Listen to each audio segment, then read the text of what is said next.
Hi guys and welcome to Quiet Voice Podcast channel.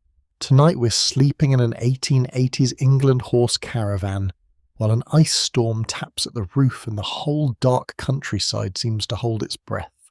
You are already inside, tucked low beneath heavy blankets, while the small wooden walls creak around you, like an old ship at anchor. Outside, the lane has turned white and hard, the hedges glitter, the bare branches bend under a shining crust of ice, and every gust of wind sends a faint rattle across the caravan roof. It is not the grand comfort of a manor house. No velvet curtains, no roaring drawing-room fire, no servant appearing with a tray because apparently life was once arranged for people who could ring bells and receive cake. No, your palace tonight is narrow, painted, practical and wonderfully stubborn. So, before you settle into the story, take a moment to like the video and subscribe, and as you draw the blanket closer beneath your chin, share where you are listening from and what your local time is. Perhaps it is midnight in a quiet apartment, early morning beside a rainy window, or deep evening somewhere warm enough to make this icy road feel almost theatrical. Wherever you are, the storm outside this caravan is waiting. Now it's time to rest. The first thing you notice is the smell. Not unpleasant exactly, but layered.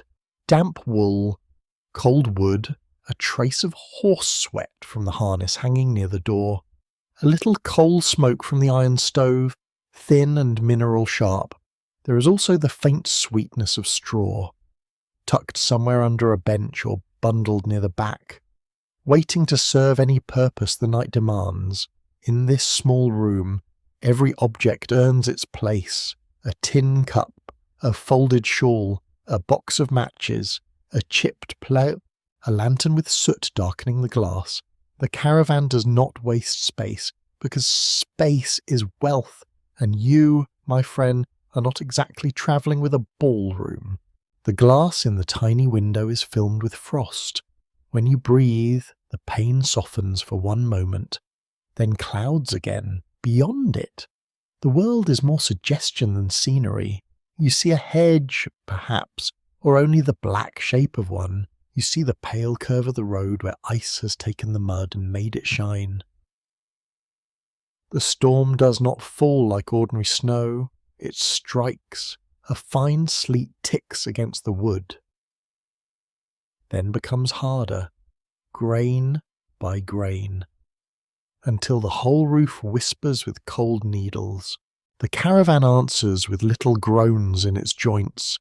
The wheels, still and patient beneath you, are rimmed with iron and locked in frozen ruts. Records confirm that horse-drawn living wagons became increasingly visible in 19th century Britain, especially among travelling families, show people, traders, and seasonal workers who needed both transport and shelter.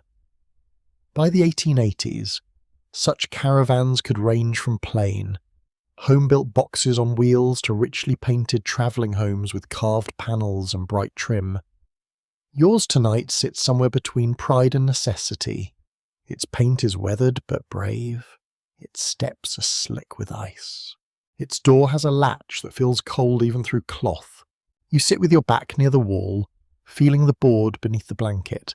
It is not soft in the modern sense. It does not pretend to be a mattress designed by people with opinions about spinal alignment, but it holds you. The blankets are thick wool, slightly scratchy, heavy enough to press your body into stillness. That weight becomes comfort, it says, quite firmly. Stay where you are. Let the world outside misbehave. The lantern gives a low amber light. It glows on brass nail heads and the curved edge of a storage chest. It catches on a spoon, a hook, a strip of leather, and then fades into shadow near the ceiling. In the dimness, the caravan seems larger than it is, because darkness has always been generous with imagination.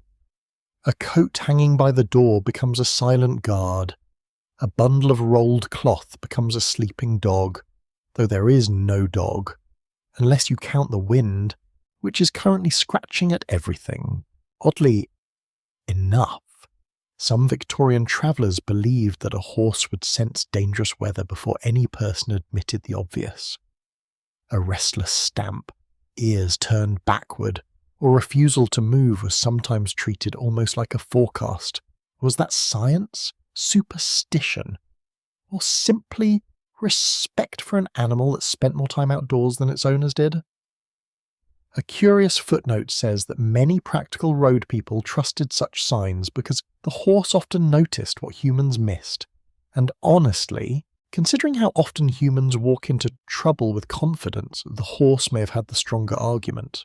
Outside, your horse stands under what shelter can be managed, perhaps beneath trees that now glitter dangerously, perhaps beside the caravan with a rug across its back and a feed bag emptied.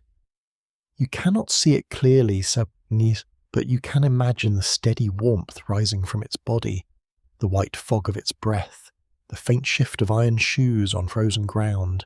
In this world, the horse is not background, it is engine, companion, livelihood, and sometimes alarm bell. Without it, the painted room around you is only a box in a ditch, which is cosy, yes, but not especially ambitious.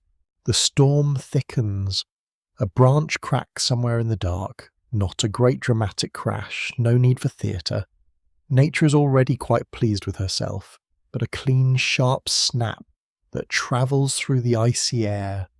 You hold still, then another sound follows, softer, a slither of frozen twigs settling against each other. The lantern flame leans when the wind finds a seam in the door. You feel the draft along your wrist, a cool finger searching for skin. You tuck your hand under the blanket and let the warmth gather again.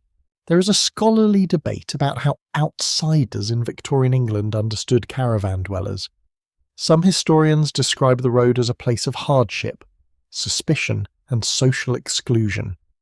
Others point out that movement could also offer freedom, work, kinship, and a kind of independence unavailable to many settled labourers.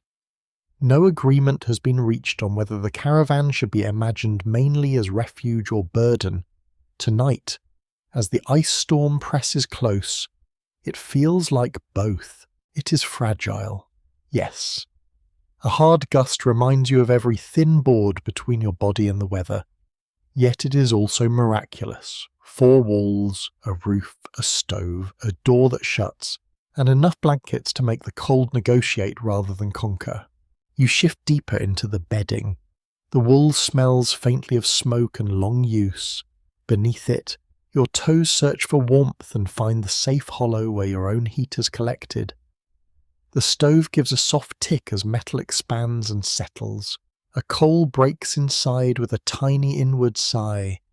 The sound is small, but in the night it becomes important. It tells you that warmth still lives here. The ice keeps tapping.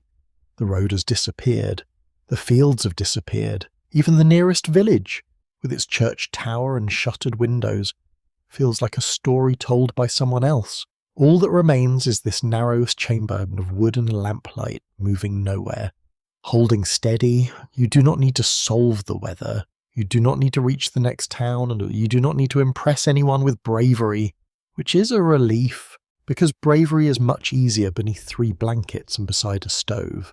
Your mind drifts toward the roof, where frozen rain keeps playing its delicate, relentless music.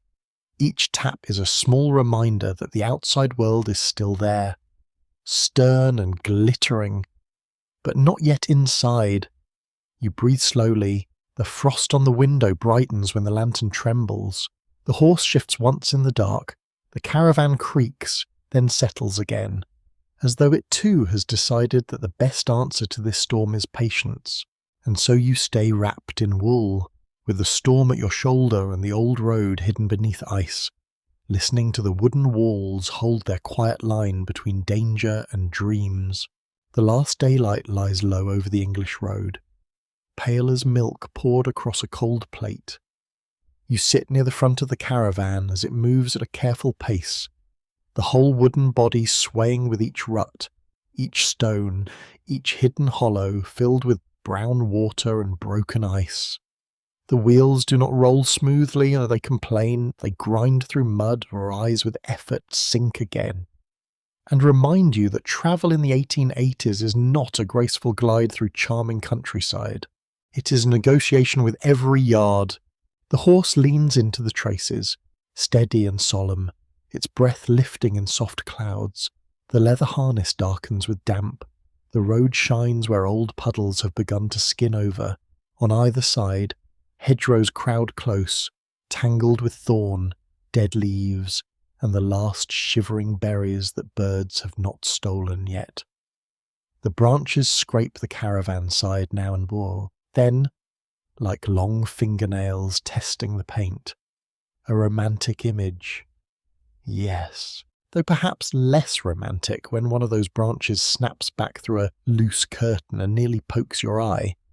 The countryside has manners, but not always. Your hands rest in your lap, half tucked into wool. Every time the caravan lurches, a cup knocks softly against a tin plate somewhere behind you. The sound becomes part of the road music. Hooves, wheel rims, harness rings, wet mud sucking at iron, a distant crow calling from a field gate. The air smells of soaked earth and crushed grass, with that sharp winter hint that says frost is not far away. Thank you very much, and it has brought friends. Records show that many major English roads had once been managed by turnpike trusts, which charged tolls to help pay for repairs, bridges, and better surfaces. By the late 19th century, many of those trusts were fading or already gone, as railways carried more people and goods, and local authorities took on wider responsibility for roads. Yet out here, under the hedges, history does not feel neat. A road may be official on knee paper, and still look as if several cows have held a private meeting in the middle of it. You pass a milestone leaning at an angle, its carved letters softened by weather. The names of market towns sit there like promises. 5 miles, 7 miles, 11 miles. Distances in this world feel longer than numbers suggest. A mile is not just a mile. It is slope, mud, wind, tired muscle, and whether the next ditch has flooded across the lane, you do not measure the journey only with the mind. You feel it in the hip, the shoulder, the jaw, the patient clench of the fingers when a wheel drops hard. A toll house appears near a bend, squat and pale, with a roof pulled low against the weather. Its window glimmers faintly. The gate stands open now, or perhaps the charge is no longer taken here. Yet the building remains like an old memory of coins, arguments, and damp travellers patting their pockets with increasing despair. Nobody has ever looked noble while searching for change in freezing rain. Even the grandest gentleman becomes a confused squirrel under those conditions. A curious footnote from Road Life says some travellers carried small charms against bad luck on winter journeys, not only for themselves but for the horse and wagon. A ribbon, a button, a bent nail kept in a pocket, or a token tucked near the harness might feel ridiculous in a bright sitting room. On a lonely lane, with dark clouds rising and the next inn uncertain, ridicule grows thin. You can understand the comfort of touching some small object and deciding, quietly, that it helps. The road dips. Water sheds across it in a shallow sheet, reflecting the dim sky. The horse hesitates, then steps in. Ice racks with a faint brittle sound along the edges. The caravan follows, wheels pushing through the flooded patch and sending muddy ripples outward. Cold spray freckles the lower boards. You listen for the sound of the axle, for the weight shifting, for any sign that the wheel might lodge deep. It does not. The caravan climbs out slowly, with a shudder that passes through the floor and into your bones. Fields open for a while beyond the hedges. They are winter fields, bare and furrowed, their ridges dark with wet soil. A shepherd moves in the distance, a small bent figure with a stick, driving sheep towards the shelter. Smoke rises from a farmhouse chimney, then flattens under the low sky. The sight of that smoke does something tender to you.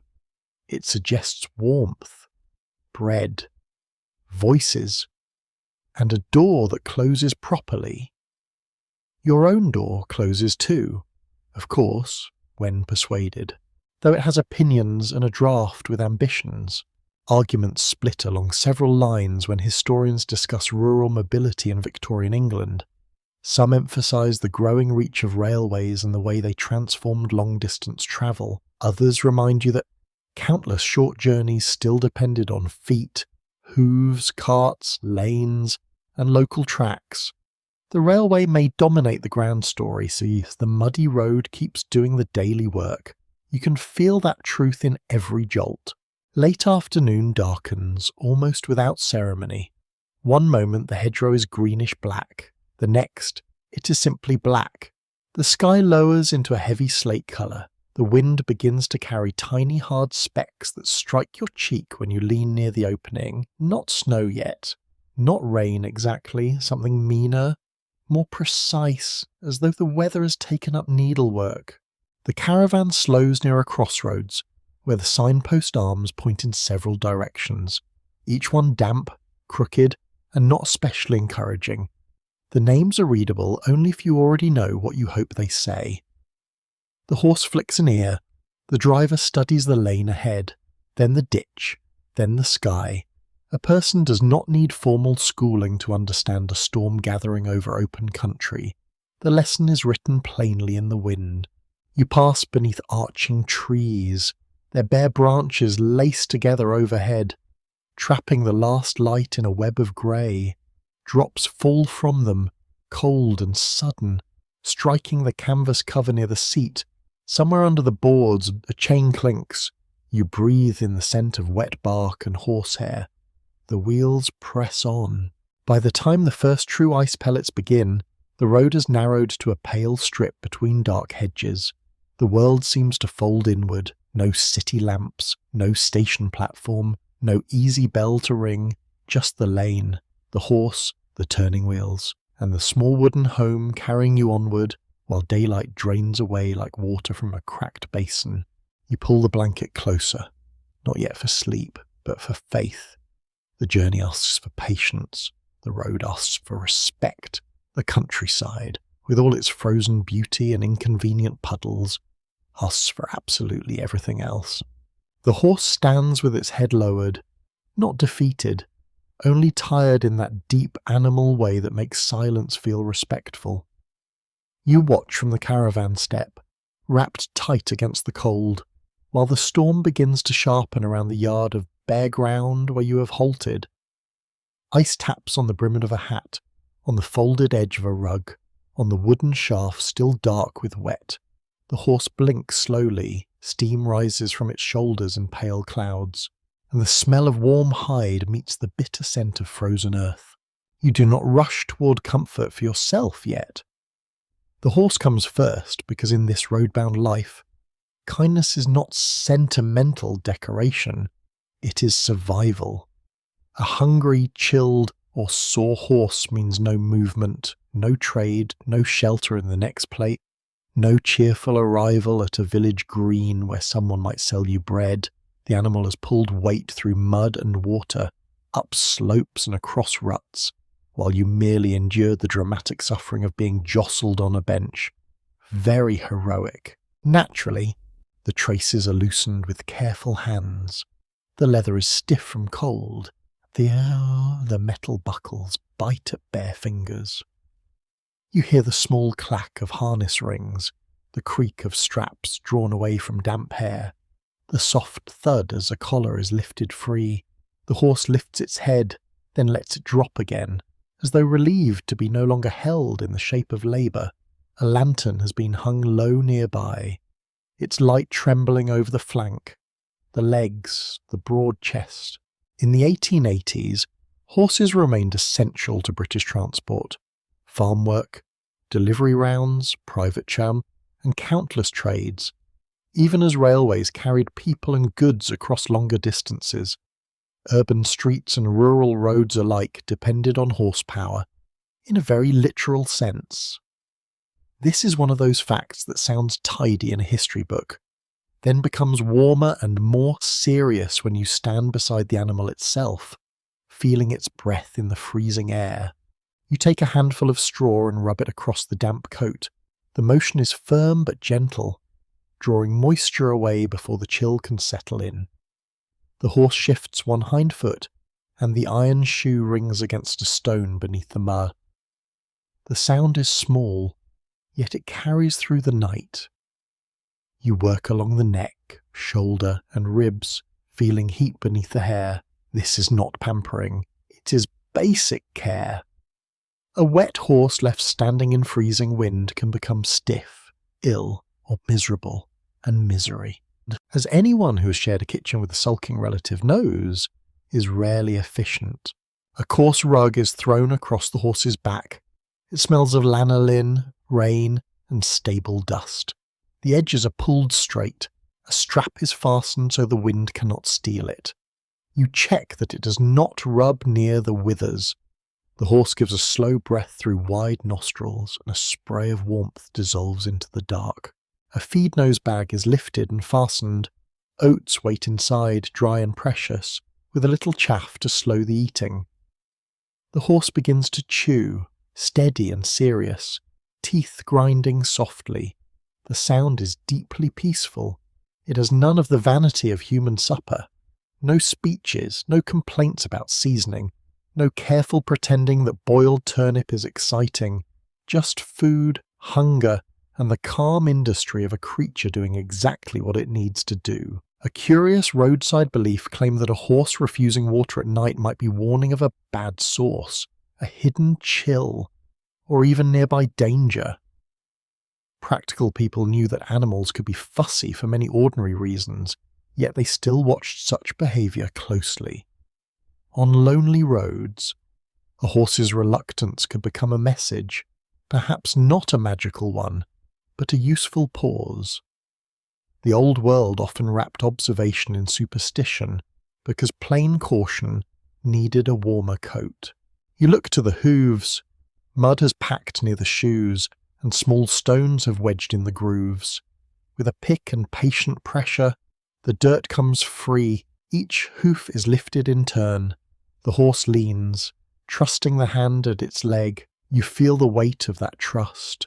One careless tug, one loud movement, and the peace could break. Instead, you move slowly. The lantern light slides across the curved hoof wall, the fetlock hair, the worn iron shoe. Some researchers continue to disagree about how much agency working horses had in 19th century travel.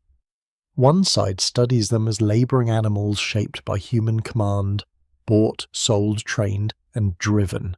Another view insists that horse and driver formed a partnership of habit, memory, resistance, and mutual reading. The truth seems to breathe between those positions. You can command a horse, yes, but you cannot simply order wisdom into the road. The animal feels the ground, scents the air, remembers strain, and sometimes refuses with a firmness that may save every life attached to the wheels. The shelter offered is humble. A wall, a hedge, a line of tree, perhaps the lee side of the caravan itself. The wind still comes, but less fiercely. The rug holds heat. The feed steadies the body. The harness hangs where it can drain and not freeze solid in a twisted heap. You run your palm along the horse's neck one last time, feeling the dampness fade into warmth. Inside the caravan, there is a stove and blankets.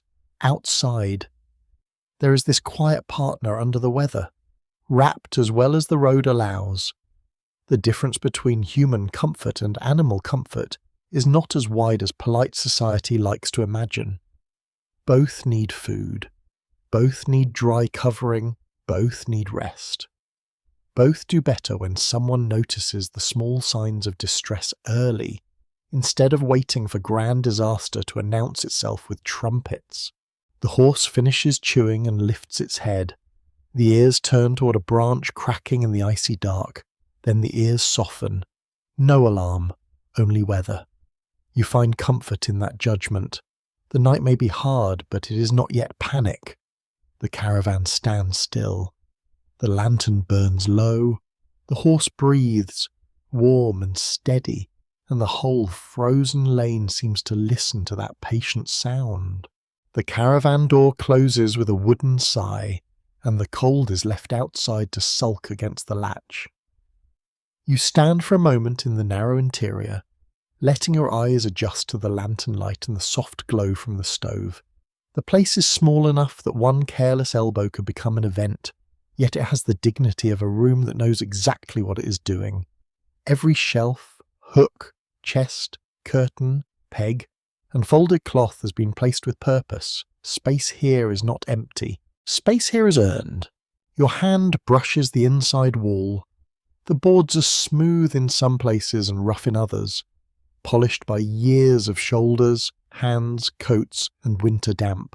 The paint is darker near the stove, where smoke has left a faint brown veil. Along the curved ceiling, tiny beads of moisture gather where warm breath meets cold wood. One drop forms, trembles, and slides down slowly, like the caravan is thinking very hard. You lower yourself onto the built-in bench, which serves as seat, storage, and bed, because furniture in a horse caravan believes in having several jobs. Beneath the hinged lid are spare blankets, a tin of tea, a sewing roll, a small bundle of kindling, and a parcel wrapped in cloth. Nothing is casually owned. Even the cracked cup has survived because it still holds liquid if treated with respect. A modern person might call it clutter. A road traveller would call it Tuesday.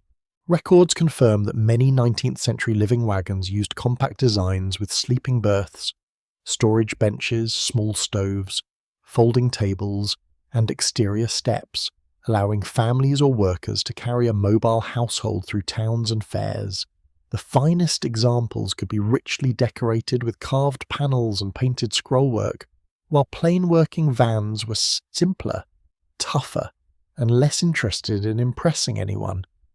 This one has touches of pride, a strip of red paint near the cupboard, a brass handle polished by use, a little curtain at the window, faded but clean.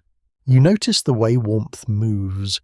It does not flood the caravan evenly. It gathers near the stove, climbs toward the ceiling, slips behind the hanging clothes, and leaves certain corners stubbornly cold.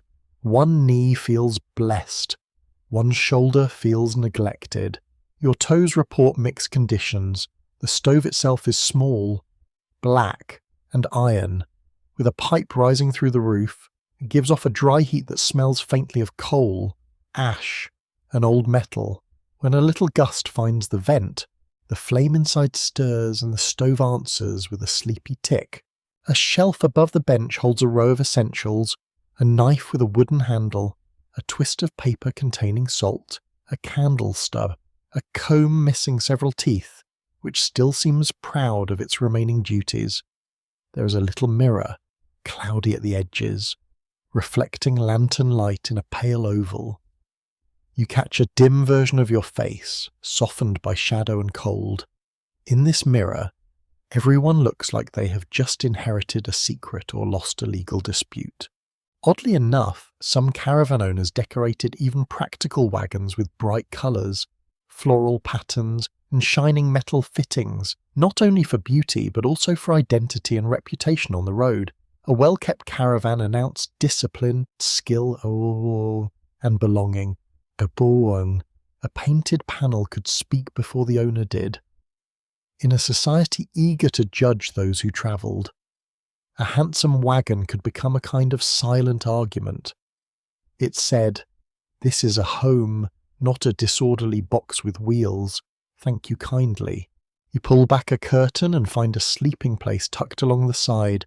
It is narrow, layered with blankets, and raised slightly above storage. The mattress is not generous, but it is real. It smells of wool, straw ticking, soap, and a little smoke. You press your palm into it. The surface gives only a little. Comfort in this world is not softness alone. Comfort is dryness, safety, and enough warmth to let the body stop guarding itself. The ceiling feels low. When you stand too quickly, you learn the architecture with your skull. No need for a lecture. The caravan explains itself immediately. You move carefully after that, bending at the shoulders, turning sideways, letting your hands guide you along familiar points, the shelf edge, the stove rail, the door frame, the bench corner. The whole interior becomes a map learned by touch. Scholars bicker over how to interpret the domestic life of road communities in Victorian Britain. Some describe the caravan as evidence of poverty and social exclusion, a tight space forced upon people with few choices.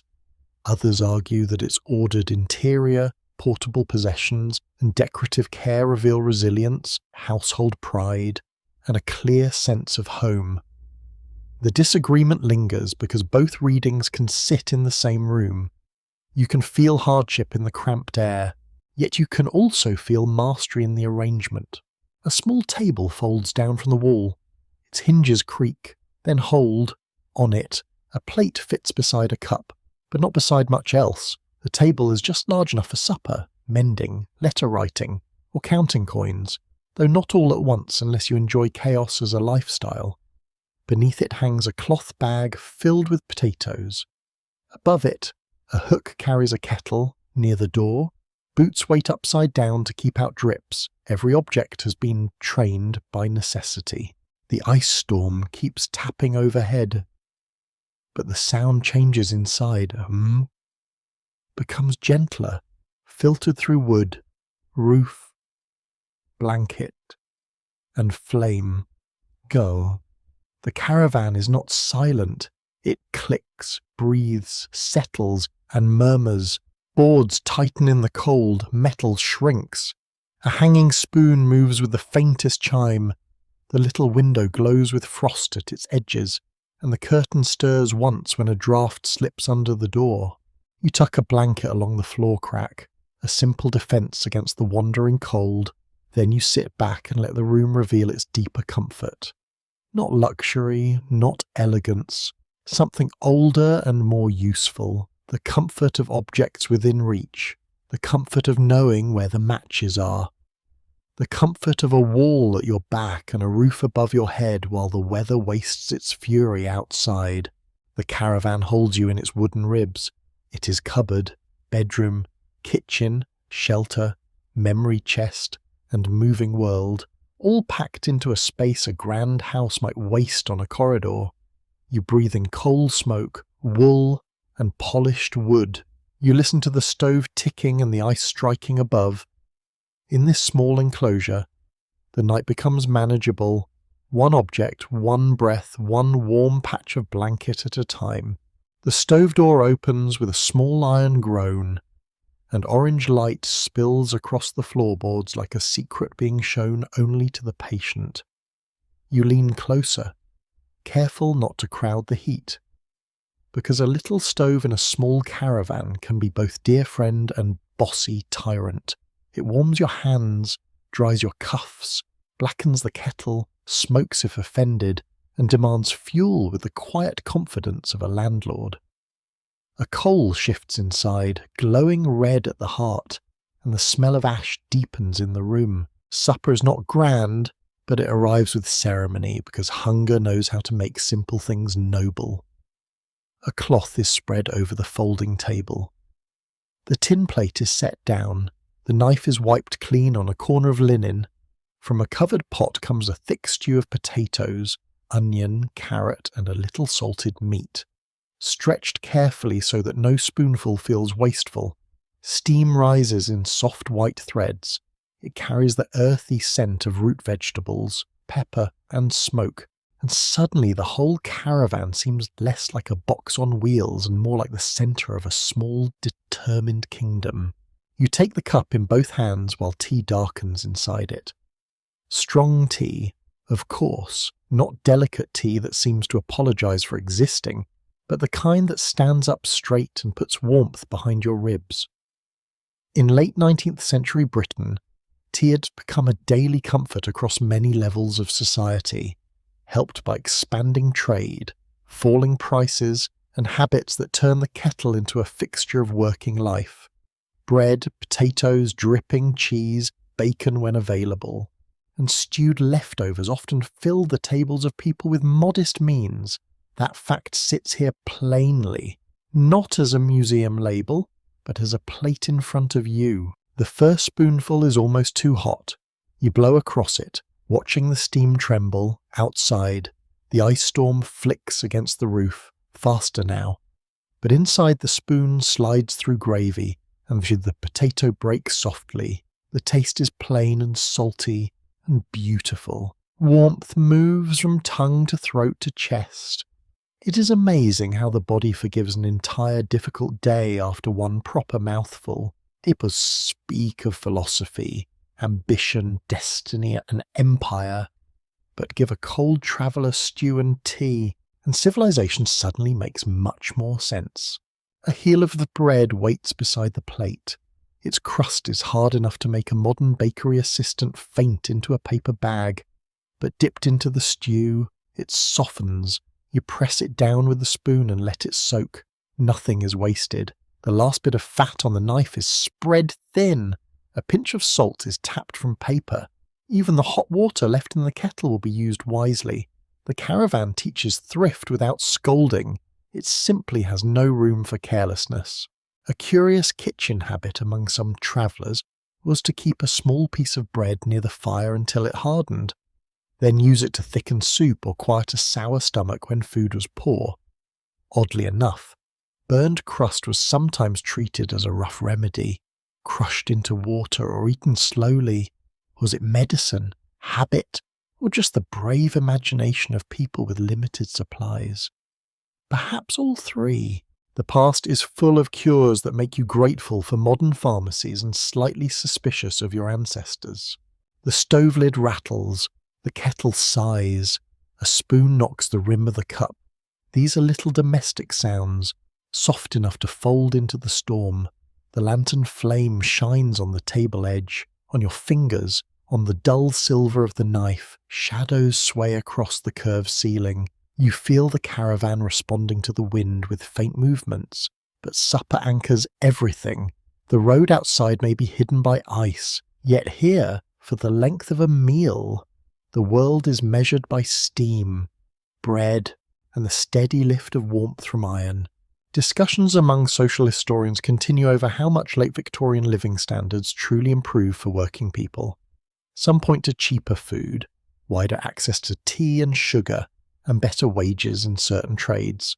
Others stress insecure work, high rents, poor sanitation, and the constant risk of illness or unemployment. The question does not settle neatly, because comfort could appear in small pockets while hardship remained close.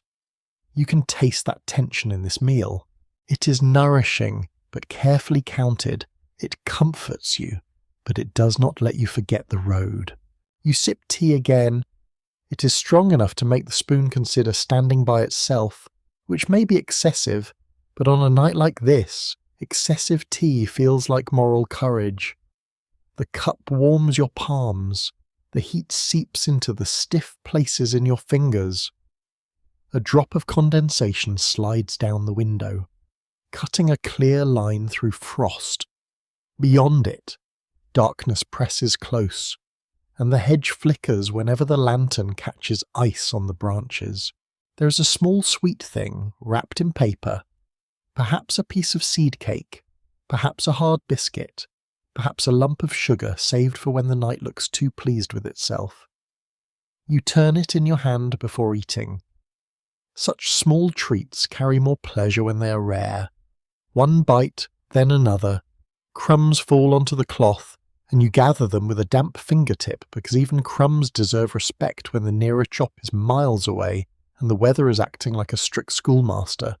The meal slows, the pot is scraped, the cup is drained, a little hot water is poured into the plate to loosen what remains, then swirled and swallowed rather than discarded.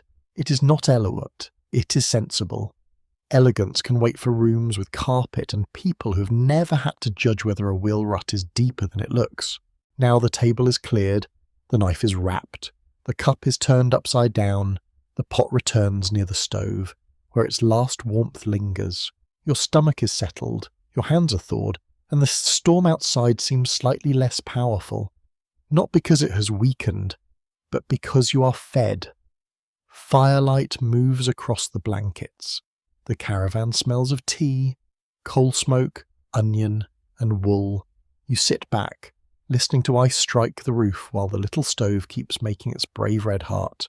The sound on the roof changes from tapping to striking. It comes harder now, sharp little blows thrown from the black sky, each one landing on the curved top of the caravan with a dry, glassy click, where you lie still beneath the blankets, listening as the weather tests the boards, the seams, the chimney pipe, the tiny window, and the patience of every living thing within reach. The storm is no longer wandering past. It has found you. Ice gathers along the roof edge in uneven beads.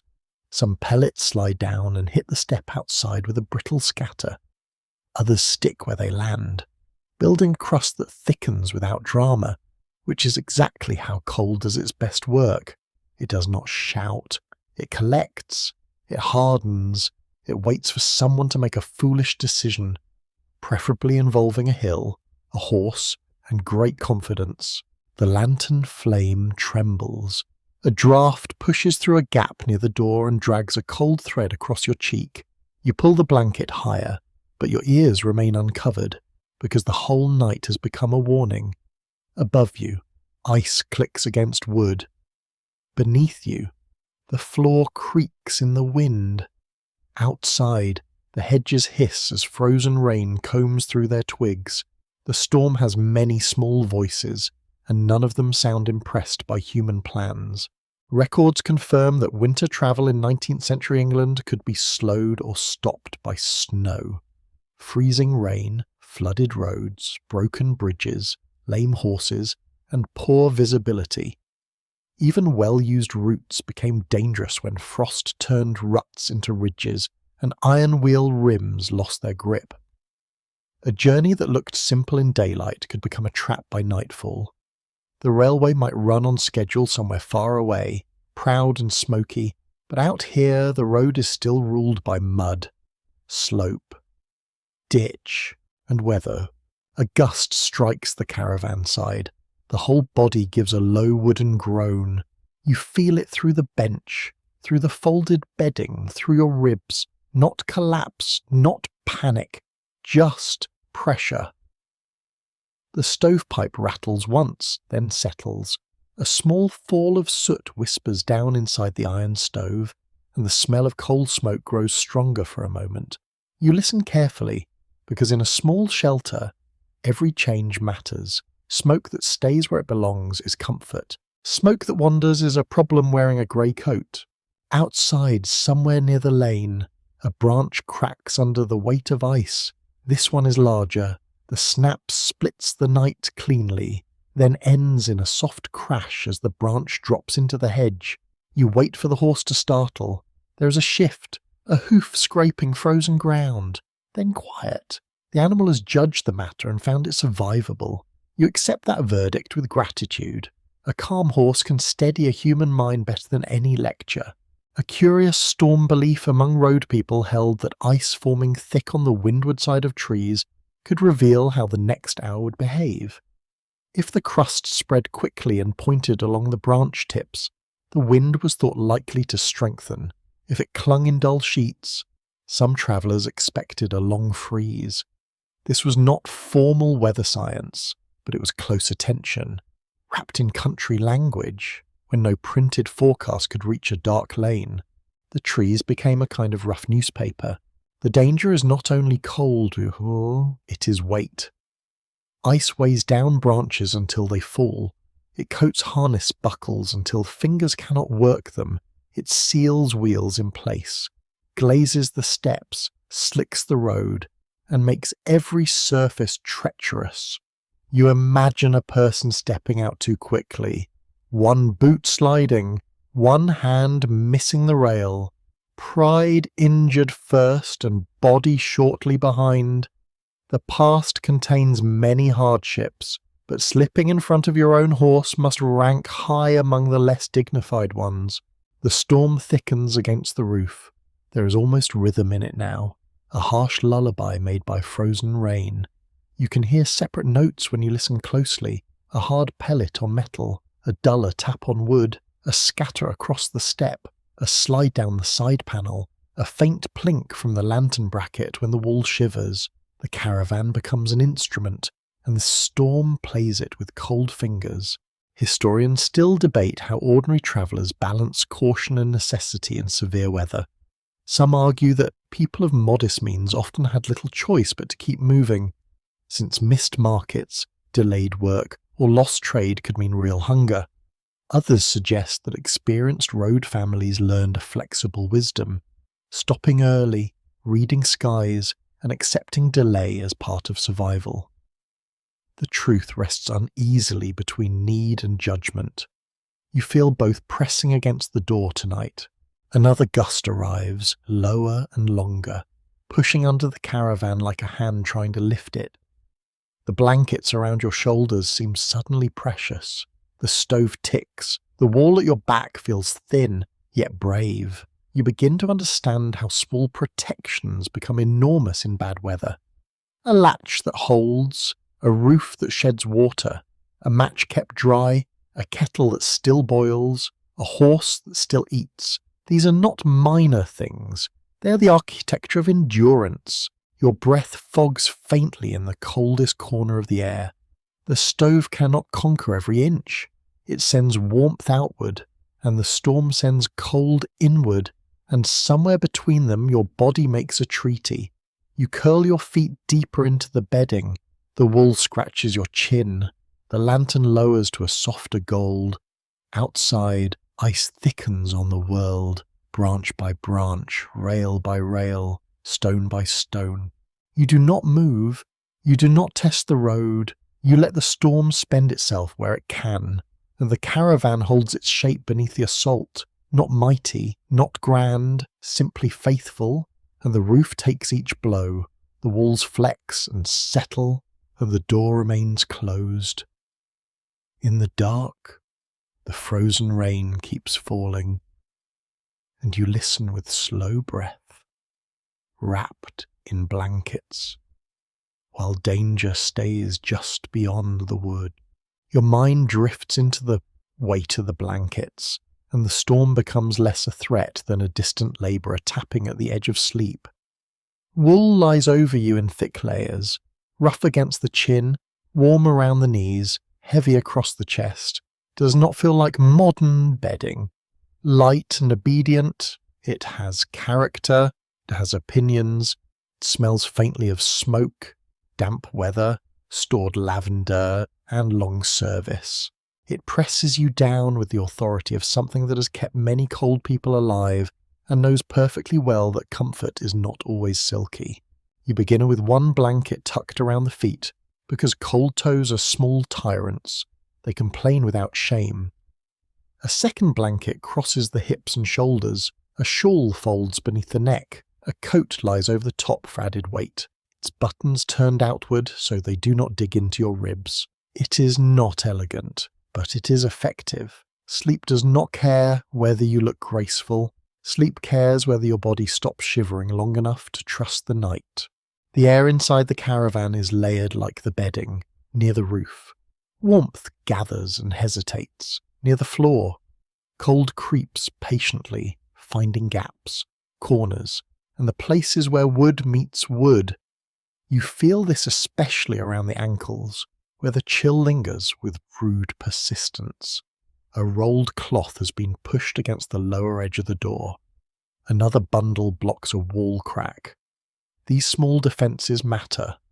In a narrow wooden room, warmth is not conquered once, it is guarded, adjusted, and coaxed. A mainstream fact rests quietly in all this cloth. Wool was one of the most important fibres in Victorian Britain, used for blankets, coats, shawls, stockings, rugs, and working clothes because it trapped warmth well and could remain useful even when damp. By the 1880s, industrial spinning and weaving had made many textiles more widely available than in earlier centuries. Though quality still depended strongly on income, the rich had fine wool and many layers. The poor had whatever could be bought, mended, inherited, or made to last beyond all reasonable expectations. You rub one edge of blanket between your fingers. It is coarse, with a firm weave and small irregularities that tell of practical manufacture rather than luxury. A darned patch interrupts one corner. The stitch is slightly darker than the fabric. Another part has thinned from use, but not enough to discard. Throwing away a blanket because it has become imperfect would be absurd here. That would be the behaviour of someone with a warm bedroom and too many cupboards, a dangerous moral condition. Clearly, a curious footnote from Old Winter Habits says that travellers sometimes warmed a brick, stone, or flat iron near the fire, wrapped it in cloth, and placed it near the feet before sleeping.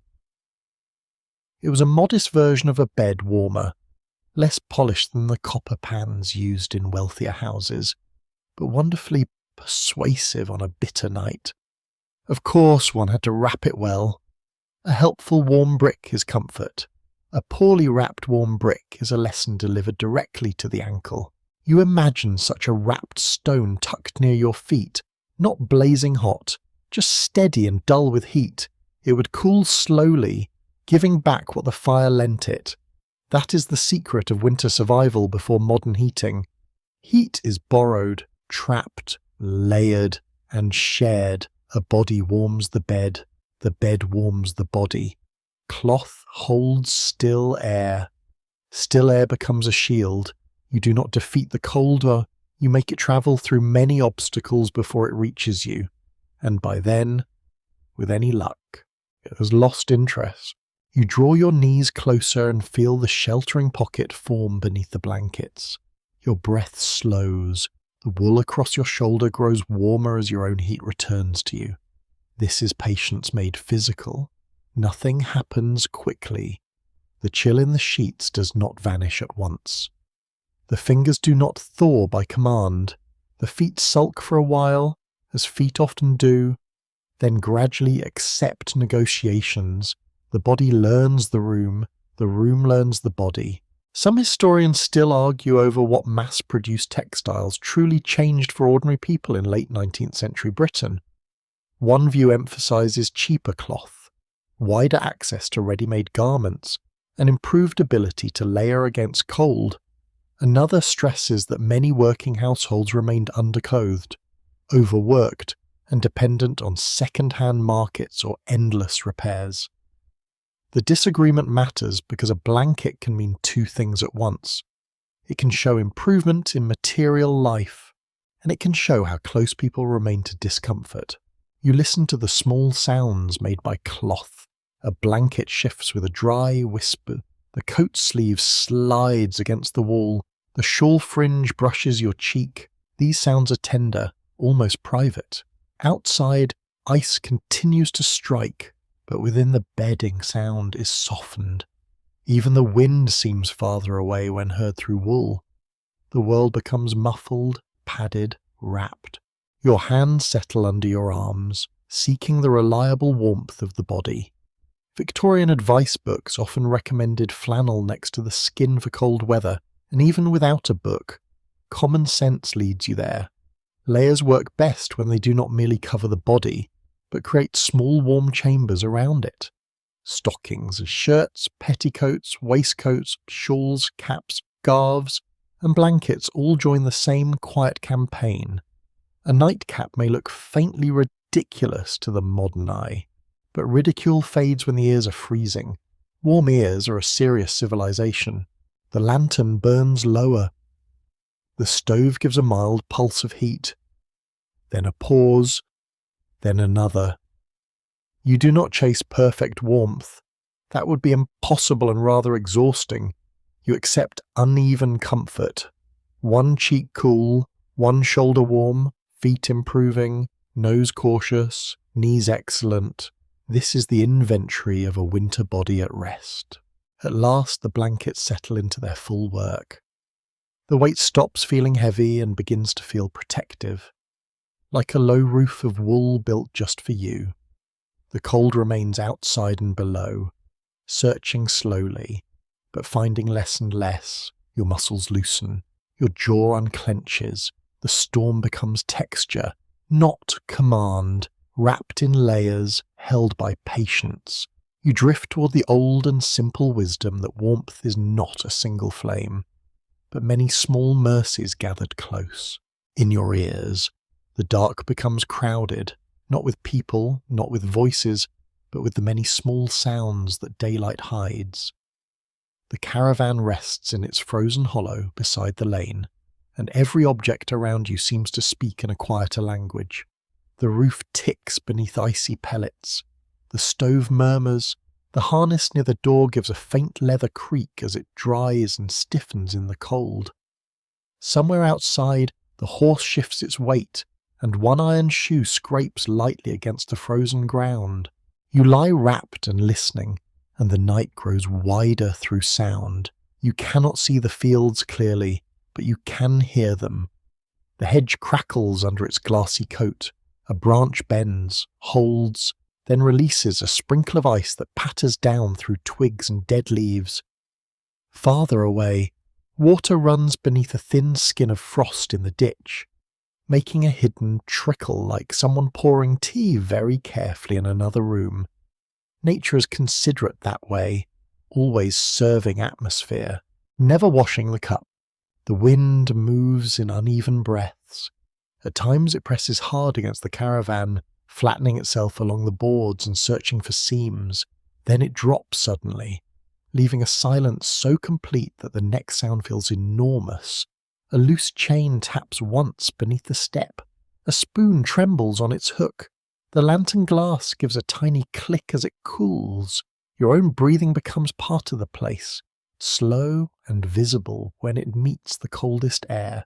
Records show that rural England in the late 19th century remained full of local sound marks, including church bells, mill wheels, cart traffic, livestock, dogs, blacksmith hammers, and railway whistles carried from miles away in certain weather. In clear, cold air, a bell could seem strangely near, while a voice could vanish at the next bend in the lane. Sound travelled according to wind, valley, tree cover, and chance, as if the countryside had its own rules of gossip. There it is now, faint and uncertain, a bell from a village tower or perhaps from an animal collar farther down the road. It comes once, then again, softened by ice and distance. You hold still to hear it. The sound does not arrive cleanly. It frays at the edges, caught in the storm, then fades beneath the roof tapping. A church bell might be marking an hour, a farm bell might be calling someone in.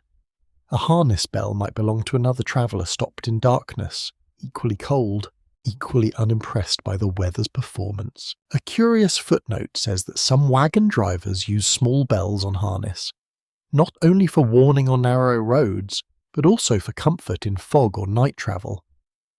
The steady jingle helped the driver know the horse's rhythm and warned others that wheels were coming. It also made a lonely road feel less empty. Of course, if the bell rang at the wrong moment behind you in a dark lane, comfort could become alarm with impressive speed. The harness hanging inside gives another soft creak. Leather changes with weather. Damp makes it heavy. Frost makes it rigid. Heat near the stove draws out its smell, earthy and bitter, mixed with the oil rubbed in to keep it from cracking. You listen and imagine each strap by touch, the bridle, the collar, the reins, the buckles dulled by use. Every piece has its own small noise, and every noise carries meaning to people who live by roads. The horse breathes outside, once, twice, then a pause. You hear a muffled snort, followed by the rustle of the rug across its back. The sound is reassuring because it belongs to a living body at rest. Not all silence is peaceful, some silence waits. This one breathes, the animal stamps once, shaking ice from a hoof, and the vibration comes through the ground and into the caravan floor. You feel it rather than hear it. Scholars continue to debate how much attention should be given to sound in understanding the Victorian past. Older histories often favoured buildings, laws, machines, and written records. Newer approaches ask what people heard, feared, ignored, and used as signals in daily life. The argument matters in a night like this, because sound is not decoration. Sound tells you whether the stove draws properly, whether the horse is settled, whether a branch has fallen close, whether another traveller is near, whether the weather is worsening. A fox screams somewhere beyond the hedge. Thin and sudden, your eyes open. There it is, the old country sound that can make even a sensible person briefly reconsider every opinion about ghosts. The cry cuts through the storm, but then ends. You wait. Heart a little quicker, while the caravan remains calm and unimpressed. A fox is only a fox, probably. The night does enjoy its little jokes. From the direction of the road comes a faint crunch, then nothing. Ice dropping from a branch, perhaps a rabbit moving under thorn, a clump of frozen mud falling from a wheel. The mind wants to name every sound, because unnamed sounds grow teeth. You listen longer, and the fear drains away. The rhythm returns. Roof, wind, stove, horse, hedge. The night arranges itself again. Inside, the smallest noises become intimate. A coal settles. A blanket edge slides. Your sleeve brushes the wall. The wooden frame gives a patient pop as cold tightens it. These are the sounds of shelter under strain, not failing, only adjusting. The caravan is a living box of memory. Timber ho, metal so, cloth ho, and breath. It speaks because it is holding back the weather with every nail and plank. The distant bell comes one last time, almost swallowed by the ice. You do not know what hour it marks, and perhaps that is better. Clocks belong to busy rooms, railway platforms, and people who say they will only take a minute and then take 20. Here, time is counted by softer measures, the length of a gust, the cooling of a cup, the pause between the horses' breaths, the fading ring of a bell over frozen fields. You sink deeper beneath the blankets. The darkness is no longer empty. It is full of signs, and you are learning to hear them without rising, without fear, without needing to answer. Outside, branches crack and settle. Inside, leather creaks and iron ticks. The storm keeps its hard, glittering music on the roof, and your listening grows slow enough to become sleep. For a moment, it feels as though the whole frozen road is filled with unseen company, not gathered close enough to knock at the caravan door, not speaking through the storm, but present in the mind all the same. Every lane in this England of the 1880s carries more than carts and horses. It carries reputations. It carries suspicion. It carries songs, trades, rumours, bright painted wagons, cheap ribbons, mended pots, fairground drums, and that uneasy stare of settled people watching strangers pass. You sit in the dim glow and picture them moving through the year. Hawkers with packs strapped across their shoulders, peddlers offering buttons, laces, combs, pins, small mirrors, ribbons, and knives that promise to cut anything except perhaps disappointment. Show people travelling from fair to fair with painted boards, canvas booths, performing dogs, wax figures, swings, games, and music that could turn a muddy field into an evening of noise and coins. Families in waguns, single men walking for work, women selling small goods at cottage doors, children learning roads the way other children learn parish boundaries. In Victorian England, movement often made people uneasy. A settled address could mean respectability, or at least the appearance of it. A person without one might be treated as suspicious before a word was spoken. Records confirm that peddlers in Britain were regulated under 19th century law, including the requirement for certificates that allowed them to trade while travelling on foot. The paper mattered because it separated the licensed seller from the feared vagrant in the eyes of authority. A certificate could not make a wet road warmer, but it could keep a constable from making the evening worse, which is a fine Victorian achievement.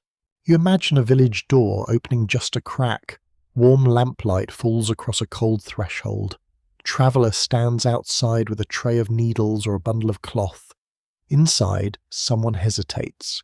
Is this person useful, dangerous, poor, dishonest, entertaining, desperate, or simply cold? The answer may depend on the hour, the village gossip, the accent, the weather, and whether a spoon went missing from the next parish last month. People have always enjoyed turning one bad story into a complete system of social judgment, very efficient and often very unfair. A curious aside from the world of travelling sales says some hawkers built their success on memory and performance as much as goods. They remembered who liked blue ribbon, who needed thread, who had a daughter entering service, who complained about weak spectacles, and who could be persuaded by a joke at the door. A good patter could soften suspicion. A familiar face could become almost welcome, provided it did not stay too long. The road rewarded those who could read a household in the space of 3 breaths. The caravan around you feels more complicated now. It is shelter, yes, but it is also a sign. To one person, its painted side might suggest romance, independence, and useful trade. To another, it might suggest disorder, trespass, noise, theft, or refusal to fit neatly into parish life. A wagon could be admired at a fair in the afternoon and resented near a village green by nightfall. Human beings are wonderfully consistent that way, if by consistent one means deeply inconvenient. The social world beyond the door has layers as thick as your blankets. Farmers may need seasonal workers, yet distrust them. Children may love the fair, while parents mutter about morals and loose coins. Shopkeepers may resent hawkers who sell cheaper goods at the gate. Local officials may worry about encampments, fires, sanitation, and poor relief. Yet the same communities may rely on travelling tinkers, chair-menders, knife grinders, animal dealers, entertainers, and sellers of things too small for grand commerce but necessary in daily life. No agreement has been reached on whether Victorian travelling communities should be understood mainly through the pressure placed upon them by settled society, or through the skills and networks they built for themselves. One group of scholars emphasises exclusion, policing, poverty, and prejudice. Another gives more attention to trade routes, kinship, craft knowledge, seasonal rhythms, and pride in mobility. The disagreement remains useful because it keeps the story from becoming flat. A life on the road could be hard without being empty. It could be judged without being shameful. It could be precarious and still full of expertise. You hear the ice strike the roof and think of other travellers caught beneath other kinds of shelter. A canvas tent near a fairground ditch. A cart tilted beside a barn wall. A lodging house room smelling of damp boots and boiled cabbage. A stable corner rented for the night. A family wagon with children sleeping crosswise under patched blankets, while their parents count the remaining coins by candlelight. Not every traveller owns a handsome caravan. Not every outsider chooses the road. Some follow work because the fields demand hands only at certain seasons. Some leave towns where wages fall. Some are born into travelling trades and inherit roots as surely as others inherit shop counters. The word outsider begins to soften when you sit with it long enough. Outside what? Exactly. Outside a house. Outside a parish list. Outside polite confidence. The road has its own belonging. It has meeting places, remembered stopping grounds, trusted smiths, fair dates, safe wells, dangerous bridges, generous farms, and villages best passed without lingering. It has maps not always written down, held instead in memory, warning, and habit. A traveller may seem rootless to someone behind lace curtains, but roots can spread through motion too. Still, judgment has weight. You feel it in the imagined knock of a constable on the wagon side, in the stare from a shop doorway, in the way children are called indoors when strangers arrive. You feel it in the need to prove honesty again and again. Respectability, in this world, behaves like a locked gate. Some people are given keys at birth, Others must stand outside and explain themselves in the rain. Yet within the caravan there is order. The cup is clean, the blankets are folded, the harness is cared for, the horse is fed, the stove is watched, the road is studied. This is not chaos. This is discipline under pressure. The ice storm outside may make every settled roof seem desirable, but the small-wheeled home has its own quiet authority. It asks you to look past the village stare and listen to the lives moving between market, fair, farm, and lane, wrapped in warmth. You let the thoughts settle gently. The world beyond the window is full of people who are seen too quickly and understood too slowly. Their wheels pass through mud, frost, suspicion, laughter, trade, and song, and the night holds them all for a while, and the caravan, with its low light and narrow walls, becomes a small witness to the dignity of those who keep moving. The lantern in the window burns with a glow so modest that a grand house would hardly notice it. Yet here it becomes the heart of the night. It sits near the small frosted pane, trimmed low to save oil, its flame cupped behind smoky glass. The light does not conquer the storm. It does not push back the ice in any heroic fashion. It simply remains visible. Sometimes that is enough. In a dark field, beside a frozen lane, a small flame can feel like a promise made by human hands. You watch the glass warm in a faint amber circle. Frost retreats at the centre of the pane, leaving a blurred opening through which the hedge appears and vanishes as the lantern flickers. The rest of the window remains white around the edges, like lace made by cold. Outside, ice glints whenever the light catches it. Each branch becomes briefly jewelled, then black again. The caravan seems to breathe around the flame. Every board, bolt, and hook holding still, as if listening. In late Victorian Britain, portable lighting often depended on candles, oil lamps, and paraffin lamps, while gas lighting was common in many towns but not available to lonely roads and temporary stopping places. A caravan needed light that could travel, survive jolts, and burn with limited fuel. That fact makes the lantern less decorative and more essential. It is a tool for cooking, mending, reading, searching, checking the stove, finding the door latch, and avoiding the classic bedtime adventure of stepping directly into a boot. You trim the wick with care, too high, and the flame smokes, staining the glass and wasting fuel, too low, and the room sinks into gloom. The little adjustment feels almost ceremonial. A small wheel turns, the flame rises, leans, steadies. The smell is sharp, oily, and familiar, mingling with wool and wood smoke.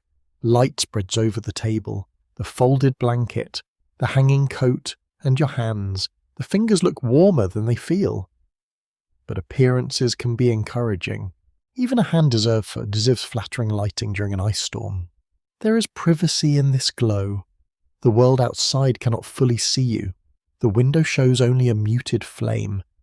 Perhaps a shadow moving once. Perhaps nothing more. Inside, however, the lantern shapes a circle of belonging. Within that circle, you may loosen your shoulders. You may set aside the public face worn on roads and at village doors. You may stop explaining yourself to imaginary judges, which is a hobby many tired people practice far too well. Here, under the low roof, the light says that this space is yours for the night. One unusual little practice among some travellers was to hang or place a light so it could be seen from a short distance when someone from the same party had stepped away in darkness. It might guide a child back from a nearby hedge, help a companion find the wagon in fog, or show that the stove was still watched. Not a grand beacon, not a lighthouse for emperors, just a practical wink in the dark. A tiny lamp can be very dignified when everyone else is lost. The flame trembles when the wind presses against the door. Shadows bend and stretch across the curved ceiling. The brass handle near the cupboard flashes once, then dulls. The stovepipe casts a long black line upward. Your own shadow sways on the wall, larger than life and frankly more dramatic than necessary. In the lantern light, even a hanging sock can look like a mysterious omen until you remember laundry exists. Researchers are divided over the meaning of domestic light in working-class Victorian life. Some describe it as a sign of progress, as cheaper lamps and fuels lengthened useful hours for households that needed to sew, cook, repair, and read at night.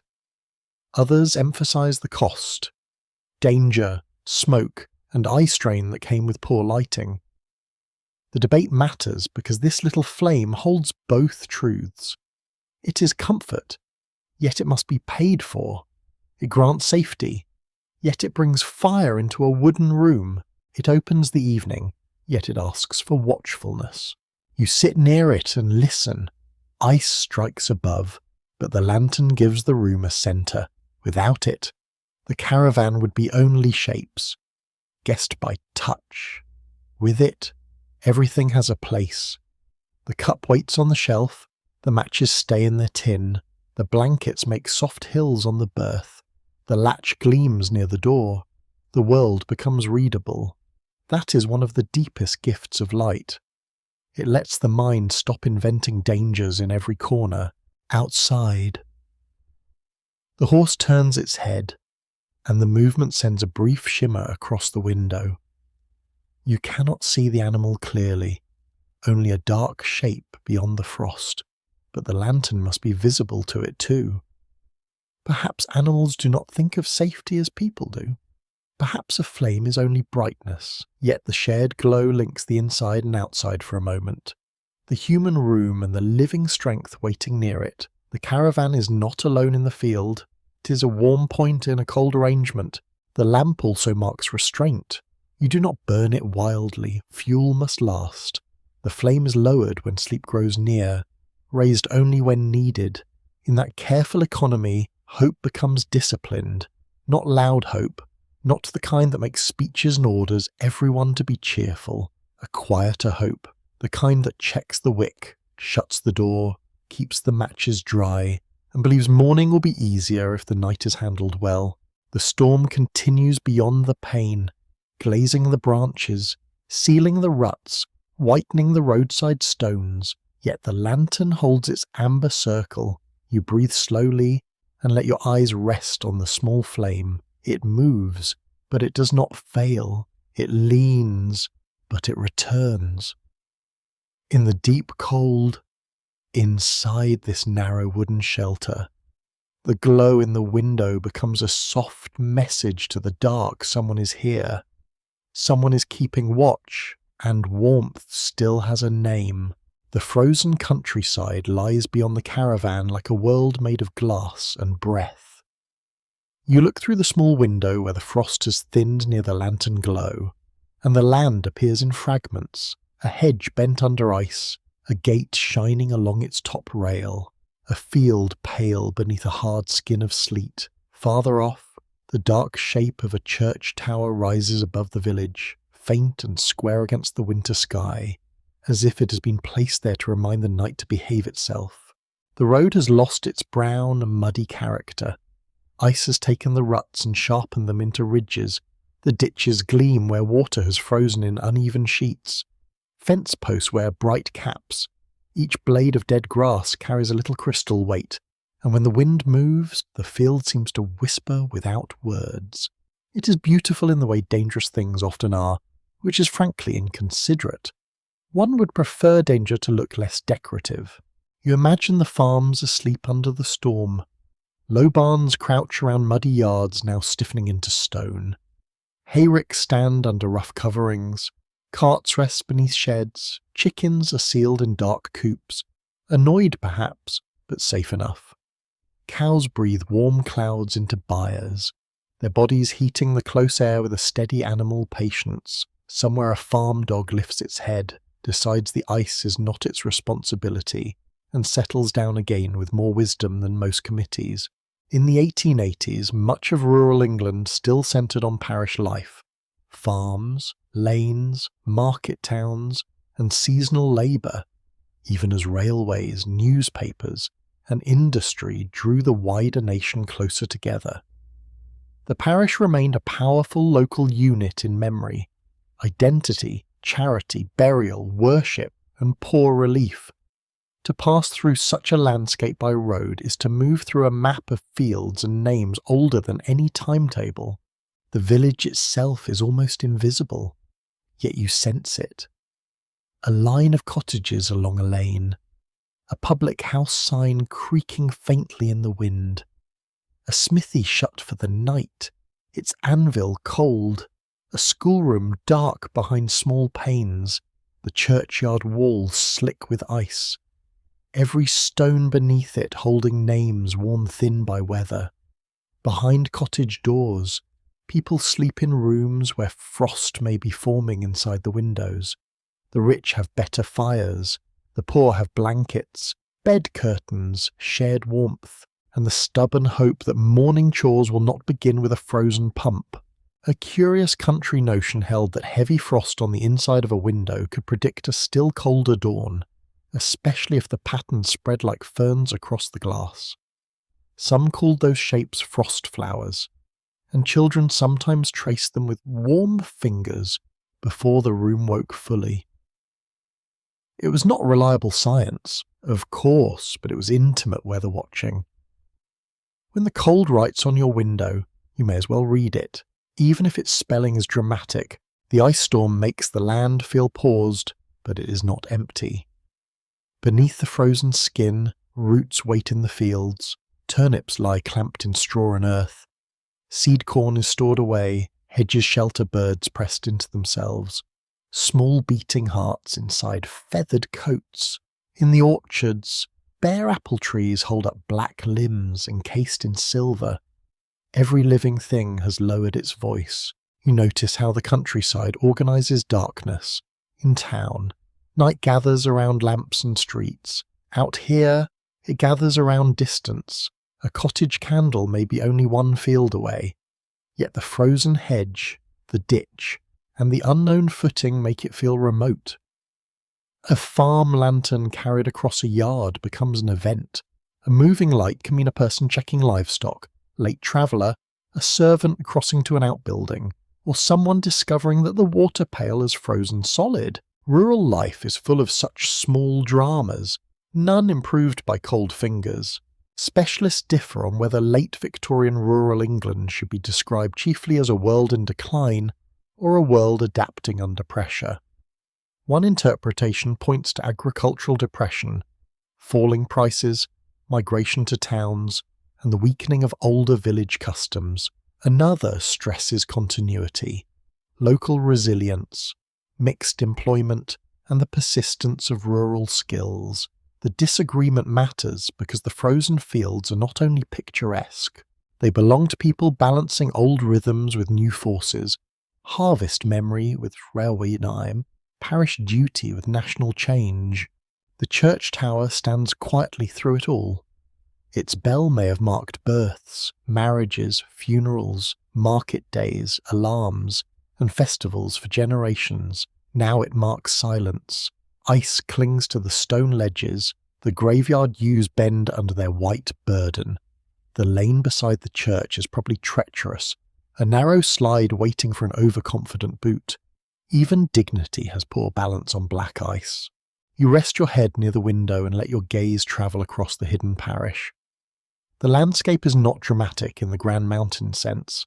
It has no cliffs, no raging sea, no heroic waterfall applauding itself. Its power is quieter. Hedges, fields, cottages, ditches, oaks, stiles, gates, a road turning behind a barn.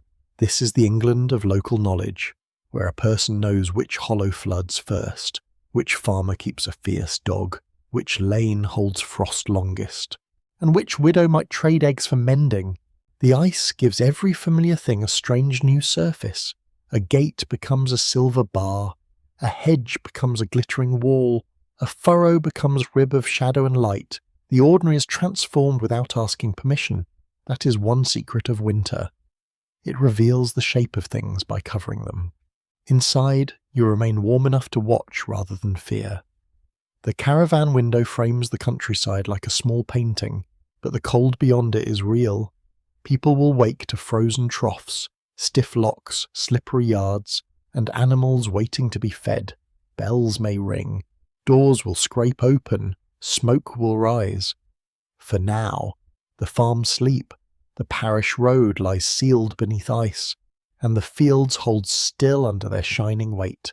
You breathe slowly into the dimness. The countryside does not vanish in the storm. It waits, field, village, church, farm, and lane rest together beneath the silver skin of night, while you lie sheltered in the narrow warmth of the caravan, and let the frozen world become quiet enough for dreams. The storm makes old customs feel less foolish.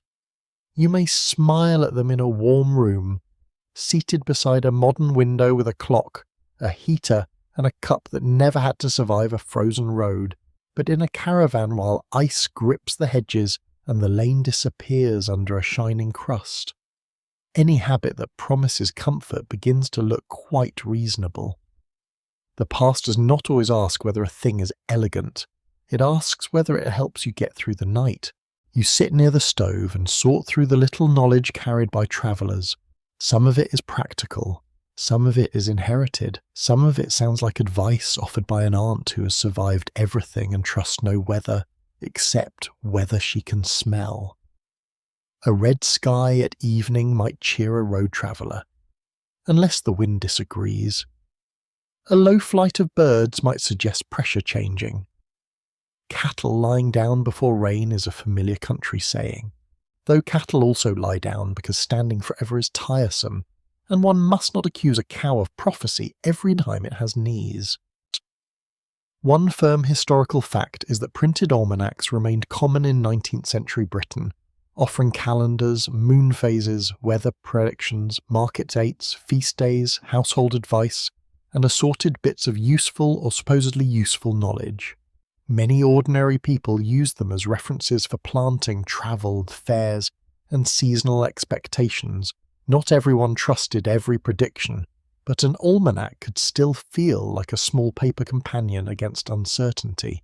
A folded almanac in the caravan might be creased at the corner, stained near the edge, and marked by thumbprints from many evenings. You imagine it tucked beside a tin of matches or under a plate to keep it flat. Its pages carry the year in tiny printed order. A comforting idea when the weather outside behaves as if time has been cancelled. A date for a market town, the hour of moonrise, a warning about frost, a note about saints' days. Though road mud rarely respects the calendar of heaven, some winter customs concern the body. Rub cold hands briskly, but not too harshly. Warm the feet slowly. Keep spare stockings dry at all costs. Do not sleep in damp clothing unless misery is your preferred hobby. If a boot freezes stiff, hold it near warmth, not in the flame, unless you wish to create a small tragedy involving leather. Grease might be rubbed into boots to resist wet. Straw could be pushed inside footwear to help dry it and hold shape. A newspaper, when available, could be stuffed inside clothing for insulation. It rustled, yes, but dignity has never been warmer than paper under a coat. Oddly enough, one old roadside trick involved rubbing a little fat or tallow on exposed metal parts, such as latch pieces or simple tools, to keep freezing wet from gripping them too quickly. It was not magic. It was practical chemistry understood through use rather than lecture. Of course, also meant everything might feel faintly greasy, which is a small price for being able to open a door without bargaining with it. There were stranger remedies too. A cold chest might be treated with mustard plaster, a fierce invention that warmed the skin so aggressively that the original complaint could feel insulted into retreat. A sore throat invited hot drinks, honey if available, or whatever household mixture tradition had promoted to the rank of cure. Some people trusted onions near the bedside, others flannel wraps, vinegar, camphor, or poultices. You can admire the care while remaining grateful not to be covered in half the cupboard. Scholars have not settled the question of how to separate folk medicine from practical survival knowledge in Victorian everyday life. Some describe many remedies as unscientific habits passed along without proof. Others argue that working people developed a tested household intelligence shaped by observation, scarcity, and repeated experience. The truth rests in a difficult middle place, and some remedies helped, some did nothing. Some made the room smell so powerful that even illness may have considered leaving. Travel customs also shape behaviour outside the body. A wise traveller watched the hedge tops for wind direction, the colour of puddles for freezing, and the sound of wheels for hidden ice. If the wheel tone grew sharper and more ringing, the ground might be hardening beneath. If mud stopped sucking and began cracking, frost had taken hold. You could learn the road by ear, boot, nose, and palm. The world was full of instruments. If you were humble enough to read them, there were social customs too. A traveller might ask permission before stopping near a farm boundary, or choose a known patch of common ground where others had rested without trouble. A gate left as found showed respect. A fire kept small avoided complaint. Ashes buried safely spoke of discipline. In a countryside alert to strangers, manners could protect more than pride. They could protect access to water, shelter, and the next warm welcome. You feel how these customs gather inside the caravan like another layer of bedding. They are not written in one grand manual. They live in fingers knowing how close to place a boot near the stove. They live in a glance toward the horse when the wind changes. They live in the habit of keeping matches dry, tying knots twice, shaking ice from a step, saving a candle end, and never trusting a peaceful sky too quickly. The ice taps harder for a moment, as if objecting to human cleverness. You smile beneath the blankets. Let it object. The road has taught generations of cold travellers 1,000 small answers. Some are wise, some are odd, some are so dramatic they deserve applause and a careful refusal, yet all of them reveal the same tender truth. People facing winter do not merely endure with strength, they endure with habits, sayings, experiments, warnings, tricks, and a little ridiculous hope. Wrapped around the body as warmly as wool, the long hours do not pass like hours. They gather, thick and slow, in the corners of the caravan, where the lantern light cannot quite reach, and the cold keeps testing the floorboards. You lie beneath the piled blankets, awake enough to listen, tired enough to soften, while the ice storm wraps the world in a hard white shell. Time has lost its neat little steps. It no longer walks from one hour to the next. It drifts, circles, pauses, and occasionally sits down beside you like an old relative with too many stories. Your breath clouds faintly whenever you turn your head toward the colder air near the wall. The mist appears, fades, appears again. In that small rhythm, you begin to measure the night by the body rather than the clock. A breath, a blink, a shift of the knee, a hand tucked deeper beneath the blanket. The caravan is no longer only a shelter. It is a tiny fortress, built not for battle, but for waiting. Outside, the storm continues its patient siege. Ice pellets strike the roof, then scrape down the side. The hedge snaps now and then. Burdened by its glassy armour, the horse makes a low sound, not alarmed, only reminding the darkness that it is still there. You answer in your mind, as though reassurance can pass through wood, frost and weather. Perhaps it can. Human beings have trusted less sensible things and called them philosophy.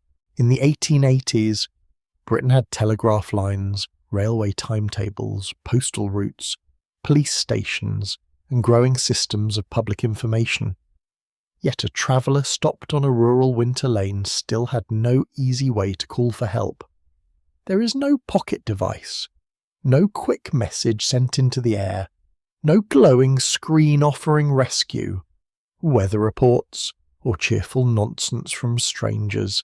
If trouble comes, help must arrive by foot, horse, luck, or kindness. That simple fact makes patience feel less passive. Waiting is an active skill.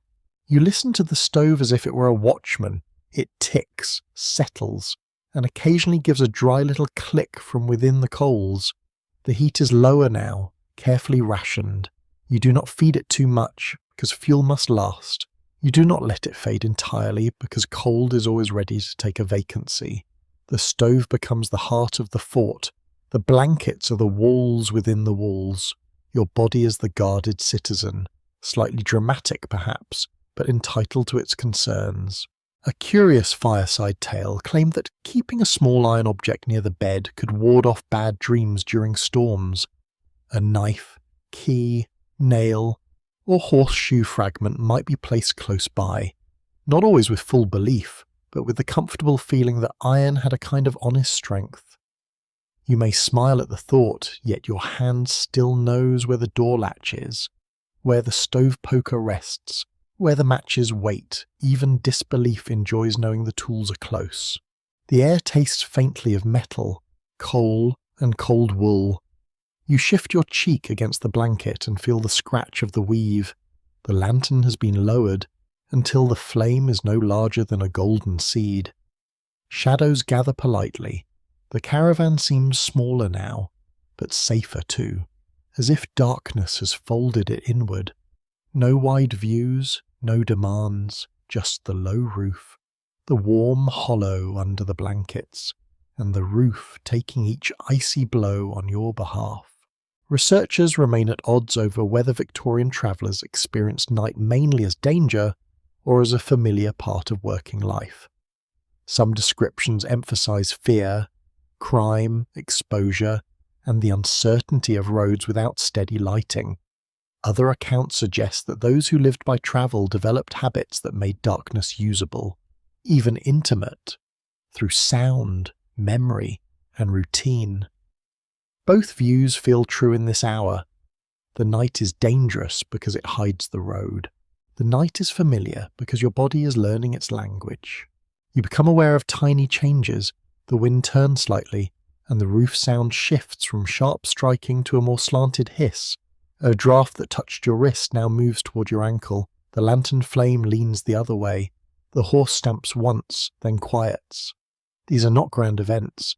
They are the small messages of survival. You receive them without sitting up. The caravan holds. That is the great news of the night. Repeated without announcement. The latch holds. The roof holds. The stovepipe holds. The blankets hold warmth.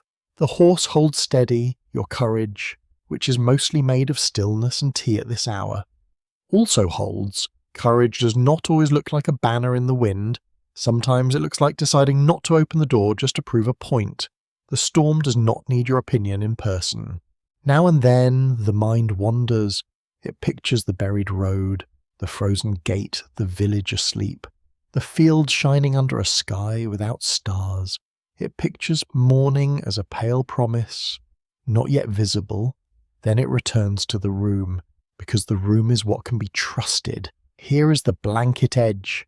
Here is the cupboard shadow. Here is the soft glow of the stove. Here is breath, clouding and fading. The hours deepen. You stop asking how much of the night remains. That question belongs to daylight people, busy people, people with dry boots and strong plans. You belong now to the slow middle of the storm, where patience is the only road and warmth is counted in inches. The caravan is still. The ice keeps falling, wrapped in layers, watched over by a low flame and old wood. You let the fortress of the night close gently around you.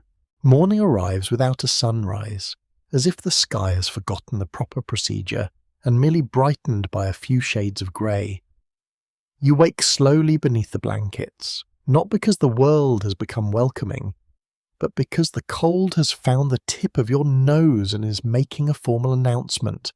The caravan is dim, the stove is low, the lantern has gone out. For a moment, everything is hushed so completely that you can hear your own pulse in your ear.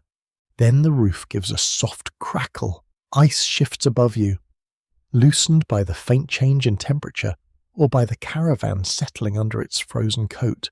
Outside, the countryside is pale, but not bright. No golden beam comes through the window. No cheerful bird performs an optimistic little song, because birds, unlike poets, understand weather. The glass is thick with frost, and the tiny clear place near the pane is clouded again during the night. You rub it with your sleeve, and a blurred world appears. White, silver, grey. The lane is buried under a glazed skin that hides mud, stones, ruts, and any confidence a traveller might have had.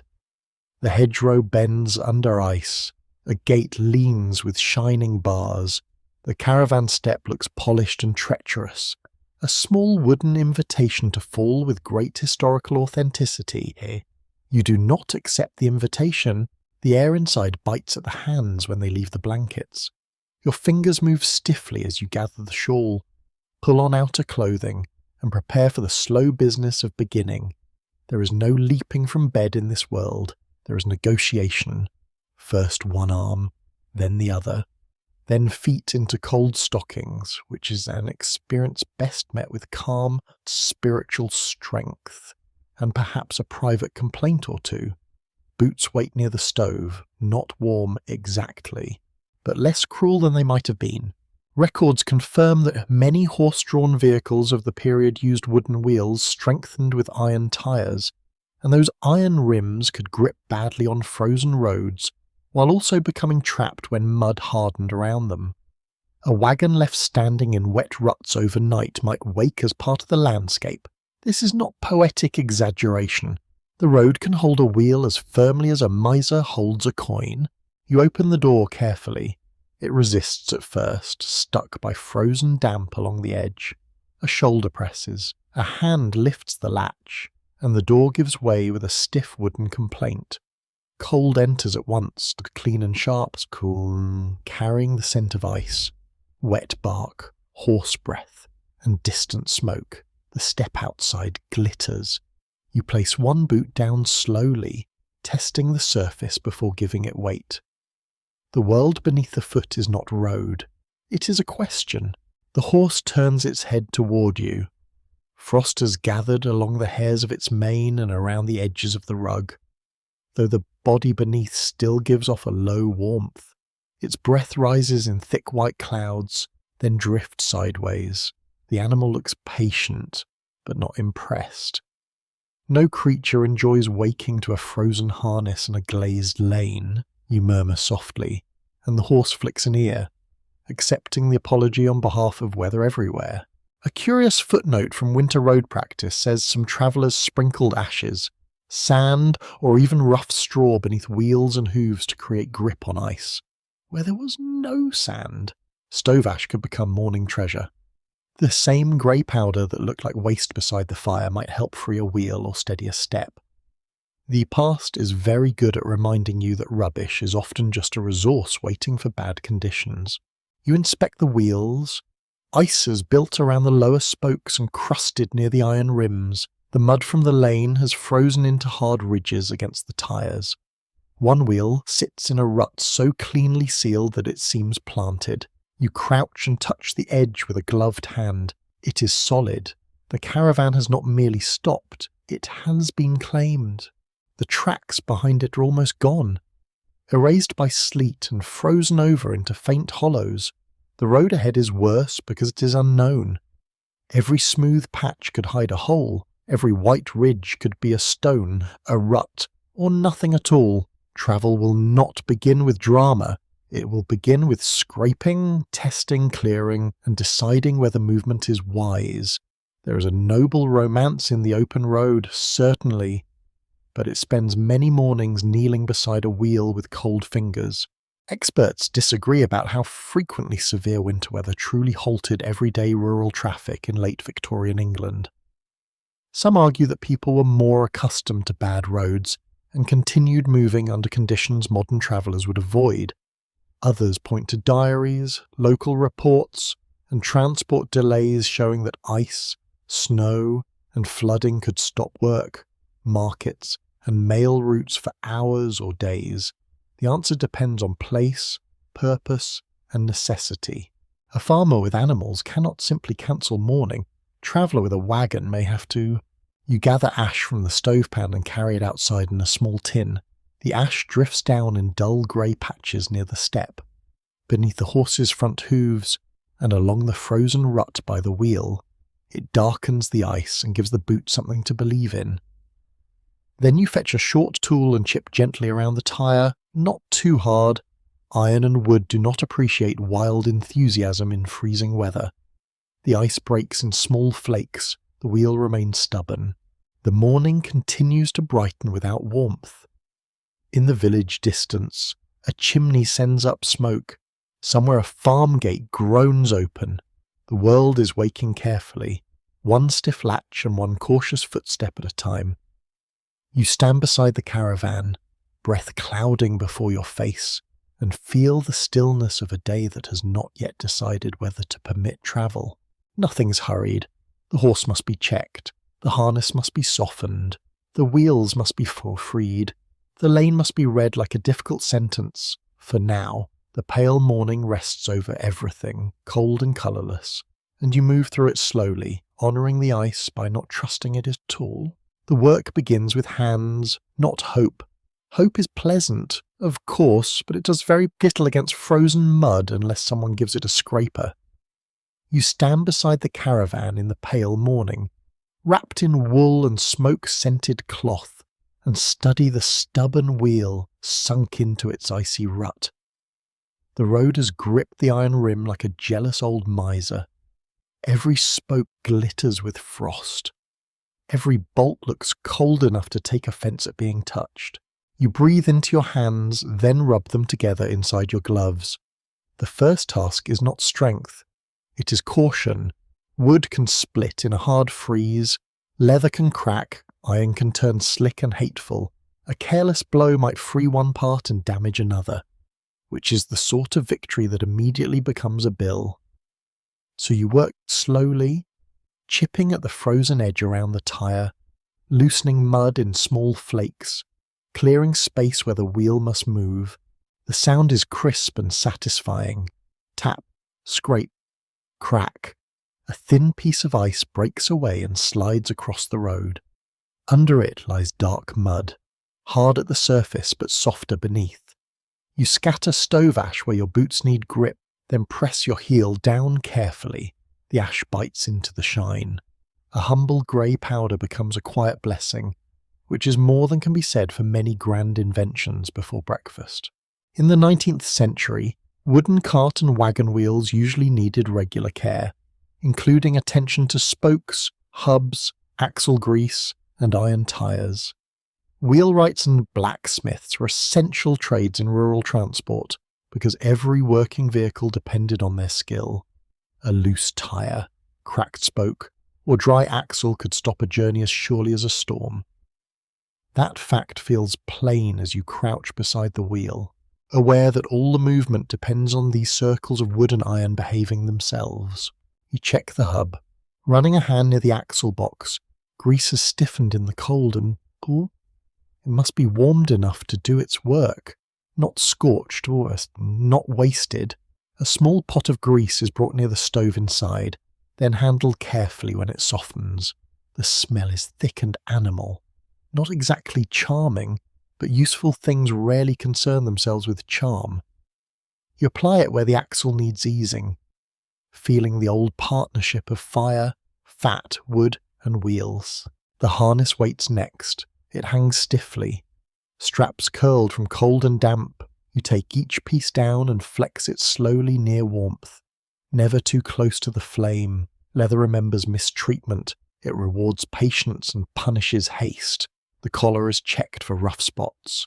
The buckles are wiped dry. The reins are drawn through the hand inch by inch, searching for cracks. A frayed line can become danger when weight pulls hard, and the road ahead will ask enough without adding foolishness. A curious tidbit from working stables says that some drivers warmed metal bits in their hands or under cloth before putting them near a horse's mouth in freezing weather.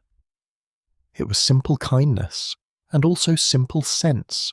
No decent creature welcomes icy metal at dawn. Not horse, not human, Not anyone with a tongue and self-respect. The practice could save a startled toss of the head and begin the day with trust rather than insult. You stand near the horse and speak in a low voice. The animal listens with one ear turned toward you, the other toward the road. Its rug is lifted, the back inspected, the legs felt gently for swelling or tenderness. The hooves are checked again for packed ice. One small lump comes free with a dull pop. The horse shifts, then settles. Warm breath brushes your sleeve. You rub the neck where the collar will sit, warming the skin and smoothing the hair beneath. Arguments continue among historians over how much skill ordinary drivers possessed compared with trained stablemen and tradesmen. Some written accounts praise professional expertise in horse handling and vehicle care, while others show that road families learned practical knowledge through daily necessity. The division is not easy to draw. A person who depends on a horse every day becomes trained by weather, hunger, breakdowns, and the unforgiving classroom of mud. Inside the caravan, the stove needs attention too. Ashes cleared, not all at once, because a living coal may still hide beneath grey powder. Kindling is placed carefully. A small flame catches, pale at first, then stronger. Heat returns in a modest breath. The kettle is set back in place. A warm drink is not luxury now. It is repair for the hands, the throat, and the part of the mind that begins to wonder whether remaining here forever might be a sensible plan. You inspect the door latch and hinges, wiping away frozen damp. The step is scraped and strewn with ash. A rope is checked for wear. The folded table is secured. Cups and tins are packed so they will not leap about when the wheels finally break free. Because even humble crockery can stage a rebellion on a bad road. The interior must be ready for motion before motion begins. Then comes the trial. The horse is harnessed with care. Every strap lying flat, every buckle set firm. You stand by the wheel, one hand on the caravan side, while the horse leans gently into the traces. At first, nothing happens. The rut holds. The wheel gives a tiny complaint. The driver waits, then asks again with a steady voice. The horse lowers its head and pulls. A crack runs through the frozen mud around the tyre. The wheel shifts. Another pull, slow and controlled. The caravan lurches forward by an inch, then 2. Ice breaks beneath the rim with a sound like pottery under cloth. You feel relief rise through your chest. Warm as tea, not triumph exactly, more like permission. The road is still dangerous. The sky is still grey. The cold has not become friendly. Yet the caravan is no longer claimed by the rut. The wheel turns, stiff but willing. The harness holds. The stove breathes. The horse stands ready, patient and strong. You gather the tools, close the door, and let courage return in its quietest form. Not as a shout, but as the next careful step. The lane begins to show signs of other lives. Not loudly.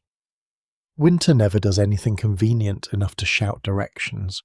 Instead, you notice the faint smoke of a cottage chimney bending low beneath the grey sky, the dark line of a farm track crossing the road, and a gate where the ice has been broken by their recent hands. Someone has passed here. Someone has risen in the cold, cursed a latch, fed an animal, fetched water, and decided that the day will have to be endured. The caravan moves only a little, then halts near the bend where the road widens beside a stone wall. The horse lowers its head, breath rising, while the wheels settle on a patch of ash and broken ice. Ahead, a man appears at the farm track, carrying a pail in each hand. He stops when he sees the caravan. You see the pause, the weighing of things, stranger, wagon, horse, weather, need, risk. It all passes across his face in less than a moment. He is not unkind, but he's careful. In this age, caution is almost a village custom. A travelling household can bring trade, news, music, repairs, and useful hands. It can also bring worry to people trained by law, rumour, and hard experience to guard their gates. The man shifts one pail, lifts a hand in greeting, and waits for speech to do its slow work. You step down carefully, boots crunching on the gritty ice. The cold rises from the ground through the soles. Your breath clouds before your face. A few polite words cross the morning, simple and practical. The road is bad. The horse needs a brief rest. The wheels have only just been freed. No grand speech is needed. Bad weather creates its own introduction. Nothing makes strangers sound more reasonable than a shared enemy, and ice is wonderfully unpopular. The man nods toward the yard, not an invitation to enter the house. Not yet. But permission to draw near the wall where the wind is weaker. That small permission matters. Warmth is not always a blazing hearth and open arms. Sometimes warmth is a place out of the wind, a bucket of water not frozen through, a handful of straw, a word spoken without contempt. A well-established fact of Victorian rural life is that local poor relief settlement rules, and the workhouse system shaped how communities treated people without stable homes or local ties. The poor were often sorted into the deserving, the suspect, the local, and the outsider. A traveller in need might meet charity, but also questions, refusal, or official attention. In such a world, kindness could be real and still cautious, generous and still guarded. The farmyard smells of hay, manure, smoke, and frozen mud. It is not pretty in the greeting card sense, but it is alive, which is better.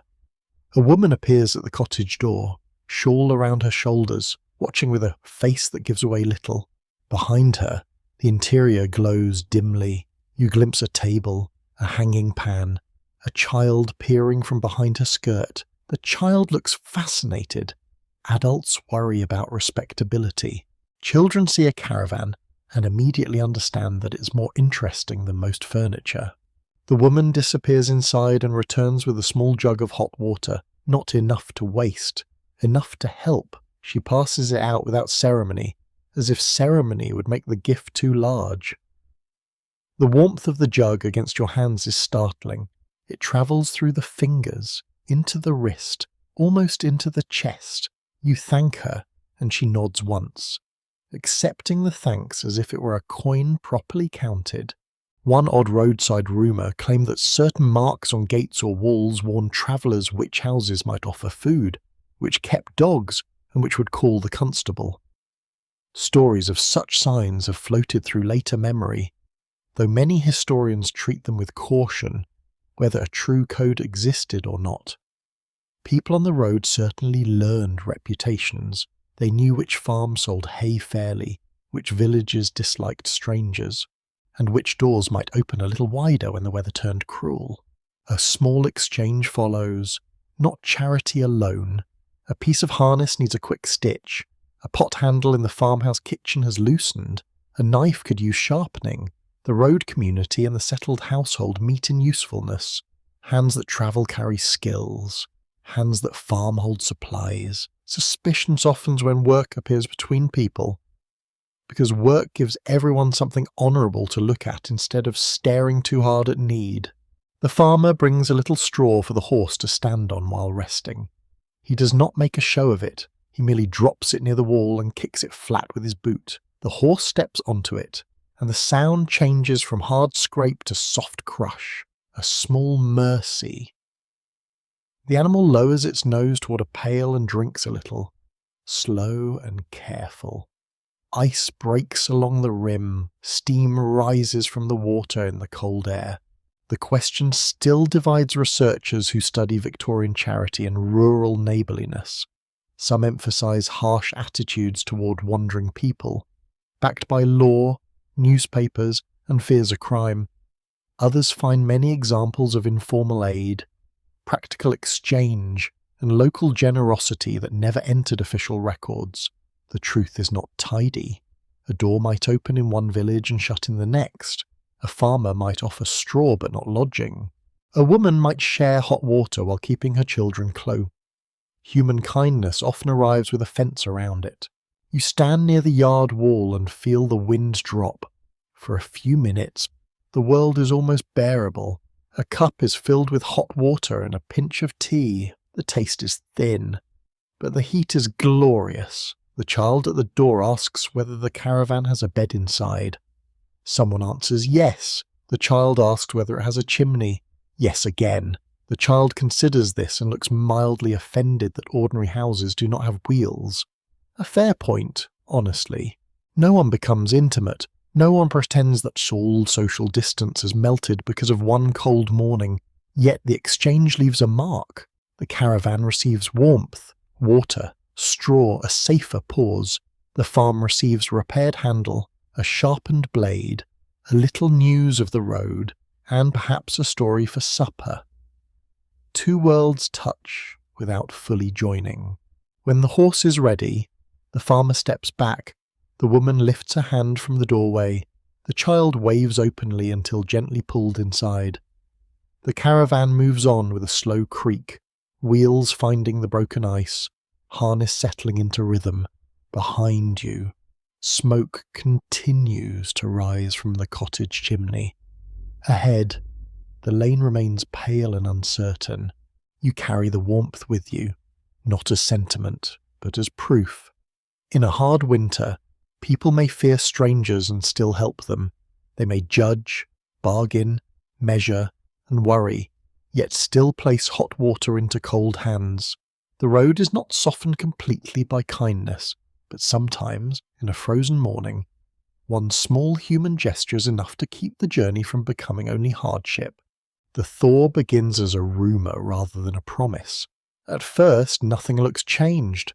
The lane remains pale, the hedges still glitter, and the fields lie under their cold silver covering. Yet the sound beneath the wheels is different. The hard ring of iron on ice softens into a duller crunch. Water begins to speak under the frozen surface, not freely yet, but in little hidden movements that tell you the grip of the storm is loosening. You sit inside the caravan with one hand braced lightly against the wall, feeling every careful turn of the wheels through the boards. The horse steps with caution, placing each hoof as if the road were a question asked by someone not entirely trustworthy. The harness shifts in a slow rhythm. Leather, wood, iron, breath. Each sound becomes part of the thawing morning. Outside the window, a branch releases a shower of melting ice that falls in bright fragments onto the hedge below. The sky has lifted by a shade.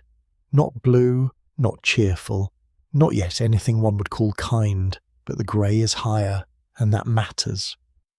A faint band of light spreads behind the trees, turning the fields from pewter to pearl. The world is still cold, but its edges have softened. The ice on the caravan roof begins to loosen in patches, sliding now and then with a sudden scrape that makes you blink, then laugh quietly at your own alarm. The roof is merely shedding its burden with theatrical timing. Naturally, a practical historical fact belongs to this road. By the late 19th century, many main roads in England had been improved with layers of broken stone and better drainage, following methods made famous earlier in the century. Yet countless rural lanes remained muddy and vulnerable to frost, flood, and thaw. A well-made road could recover quickly. A neglected lane could become a ribbon of porridge with stones in it, which is less charming than travel paintings would have you believe. The caravan rolls forward, slowly enough that you can see individual drops gathering on the window frame. One drop swells, trembles, and slides downward, cutting through grime and frost. Along the ditch, brown water appears between white shelves of ice. Grass tips rise through the frozen crust. The hedge, freed in places from its shining weight, springs back by small degrees, looks relieved. If hedges can be said to have emotional lives, and after a storm like this, they have earned them. You pass a field where sheep stand in a tight cluster near a stone wall. Their wool is damp at the outer edges, but their bodies are round and steady. One lifts its head and watches the caravan with the calm suspicion of an animal that has seen humans make poor decisions for generations. Beyond the field, Smoke rises more vertically from a farmhouse chimney. The wind is weakened. The day is learning how to breathe again. A curious road tidbit says some drivers judge the safety of a thawing road by the colour of the wheel tracks. If the ruts shone pale and glassy, ice still ruled. If they darkened to brown and held the print of the tyre, mud was returning. Mud was messy. Yes, but mud could be red. Ice lied beautifully. Mud at least admitted what it was. The horse seems to know this too. Its steps grow a little more confident where the lane darkens. The iron shoes no longer slide so sharply. The head lifts. The ears turn forward. You feel the whole caravan respond to that shift in the animal, as if the wooden body has remembered motion, not as danger, but as purpose. The road is still difficult, yet it no longer feels closed. Water begins to drip from the eaves in uneven beats. One drop lands on the step, another falls from the stovepipe collar, another slips from the painted side and disappears into the mud below. The sound is gentle and irregular. A thawing music. It replaces the hard ticking of ice with something rounder, softer, almost sleepy. You let your shoulders loosen. The evidence pulls historians in different directions when they study mobility in Victorian rural life. Some argue that improved roads, railways, and expanding markets made movement easier and more connected than in earlier times. Others point out that weather, poverty, toll memories, poor lane maintenance, and animal fatigue still limited ordinary travellers in very real ways. The thawing road beneath you holds both views together. Britain is becoming more connected, yes, but this single wheel still has to climb out of this single rut. The caravan passes beneath trees where ice melts from the upper branches and drops without warning. A scatter strikes the roof, then slides away. You resist the urge to take it personally. Trees are poor hosts in thawing weather. A little farther on, the lane rises gently. The horse leans into the grade. The wheels press through slush, then grip the exposed stones below. You feel the effort, not dramatic, but steady. The old rhythm returns, step by step. The countryside opens again. The village recedes behind a curtain of damp air. Ahead, a low ridge catches the first pale brightness of the day. No golden sunrise bursts across the land. That would be far too eager. Instead, light spreads carefully, like someone laying a clean cloth over a table. The ice on the fields begins to dull. The silver becomes white, then grey, then patched with brown where earth shows through. Inside, though, the caravan warms by degrees. The stove has been coaxed back to life. The kettle shifts softly on its ring. A blanket hangs near the heat to lose its damp edge. Your hands wrap around a cup, and the warmth feels less desperate now, more companionable. The road no longer seems to be holding you prisoner. It is inviting movement again cautiously, with a raised eyebrow. You look out at the thawing lane and feel how quickly a night can become memory. Even while its cold still clings to the walls, the storm has not vanished. It has left marks everywhere. Broken twigs in the hedge, ice piled in the ditch, deep ruts glazed at the edges, a stiffness in the horse's first steps, a deeper gratitude in your own breathing. Still, the caravan rolls on, wheels turn, hooves press forward, meltwater runs beside the road like a quiet escort. The frozen night releases its hold. Not all at once, but enough. Wrapped in the last of the blankets, listening to the returning rhythm of travel, you move through the thawing light as the road opens, inch by careful inch, beneath the patient horse. The caravan keeps moving until the road begins to feel less like a trial and more like a remembered song. The wheels still complain now and then, because old wheels are allowed their opinions, but the worst of the ice has loosened from the lane. Meltwater runs in thin brown lines along the ruts. The hedges drip steadily. The horse steps with a slower confidence, ears forward, breath rising in pale clouds that fade into the mild grey of the day. Inside, the last glow of warmth lingers near the stove. It is not the fierce heat of deep night, not the red defence against the storm, but a quieter warmth, the kind that remains after danger has stepped back. You sit wrapped in a blanket, watching light slide over the wooden wall. The caravan smells of damp wool, coal ash, tea, leather, and thawing air.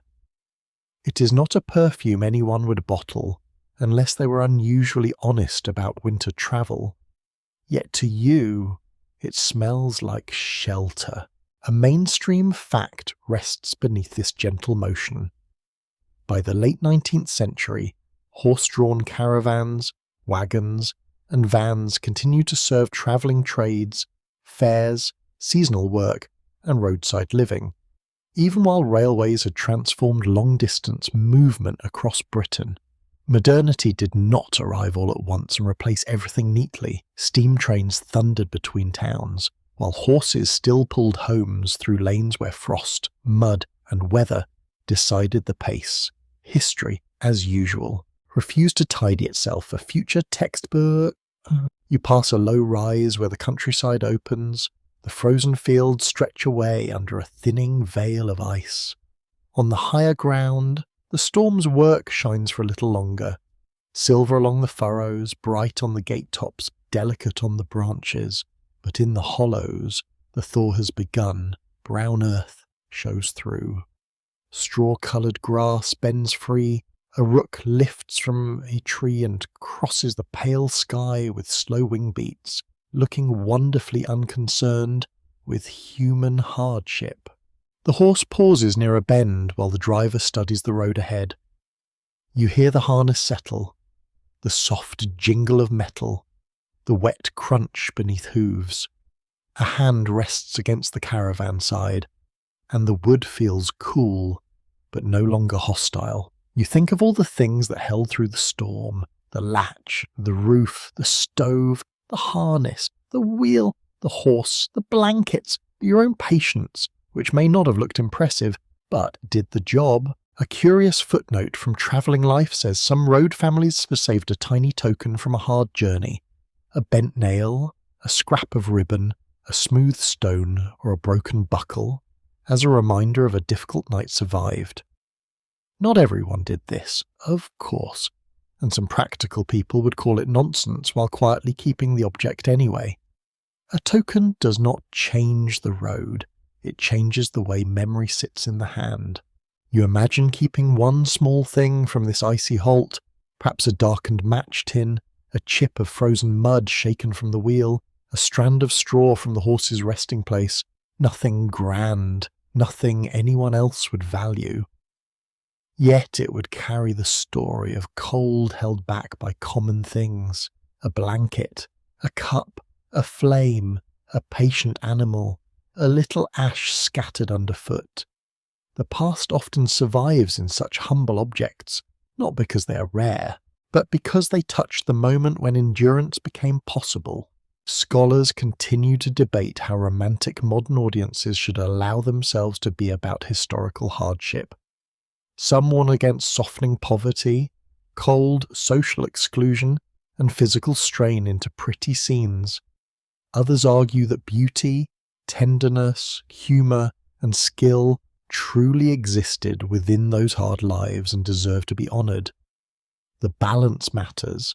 You do not need to pretend the road was easy in order to feel its wonder. You do not need to erase discomfort in order to notice courage. The caravan moves again, behind you. The place where the storm held you is already becoming less distinct. The hedge, the frozen rut, the farm smoke, the white field, all begin to blend into the road's long memory. Ahead, another village waits somewhere beyond the bend. Perhaps there will be a smithy, a shop, a well, a patch of common ground, a suspicious dog with very strong opinions. Perhaps there will be bread. Perhaps there will be another cold night. Because the 19th century has not finished being difficult merely because you have become fond of it. Still, the road carries you onward. That is its ancient promise. Not comfort without trouble, not freedom without cost, not beauty without mud on the hem, but motion. You are carried by wheels, by hooves, by skill, by habit, by the stubborn human talent for making a home wherever the night allows. The last glow inside the caravan fades to a low warmth.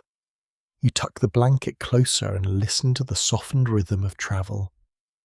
The storm has passed into memory, leaving the shelter dearer than before. You've slept inside a narrow wooden world while ice sealed the countryside, and you have learned again how small a refuge may be and still feel enormous. Now the road unwinds gently, and the day grows pale around you. Let your breathing follow the horse's steady pace. Let the wheels turn slowly through the thawing lane. If this story brought you comfort, leave a comment about the moment you liked best, whether it was the lantern, the blankets, the horse, or the quiet after the storm. Tell us where you listened from, and let this little caravan carry your thoughts softly into rest when you're ready for another journey. Follow the next video on the channel and wander into another old night, another distant road, another shelter waiting in the dark. The fields grow dim behind you. The last ice loosens from the trees, and the road carries you onward in a calm of fading whisper. Blessings to you and your family.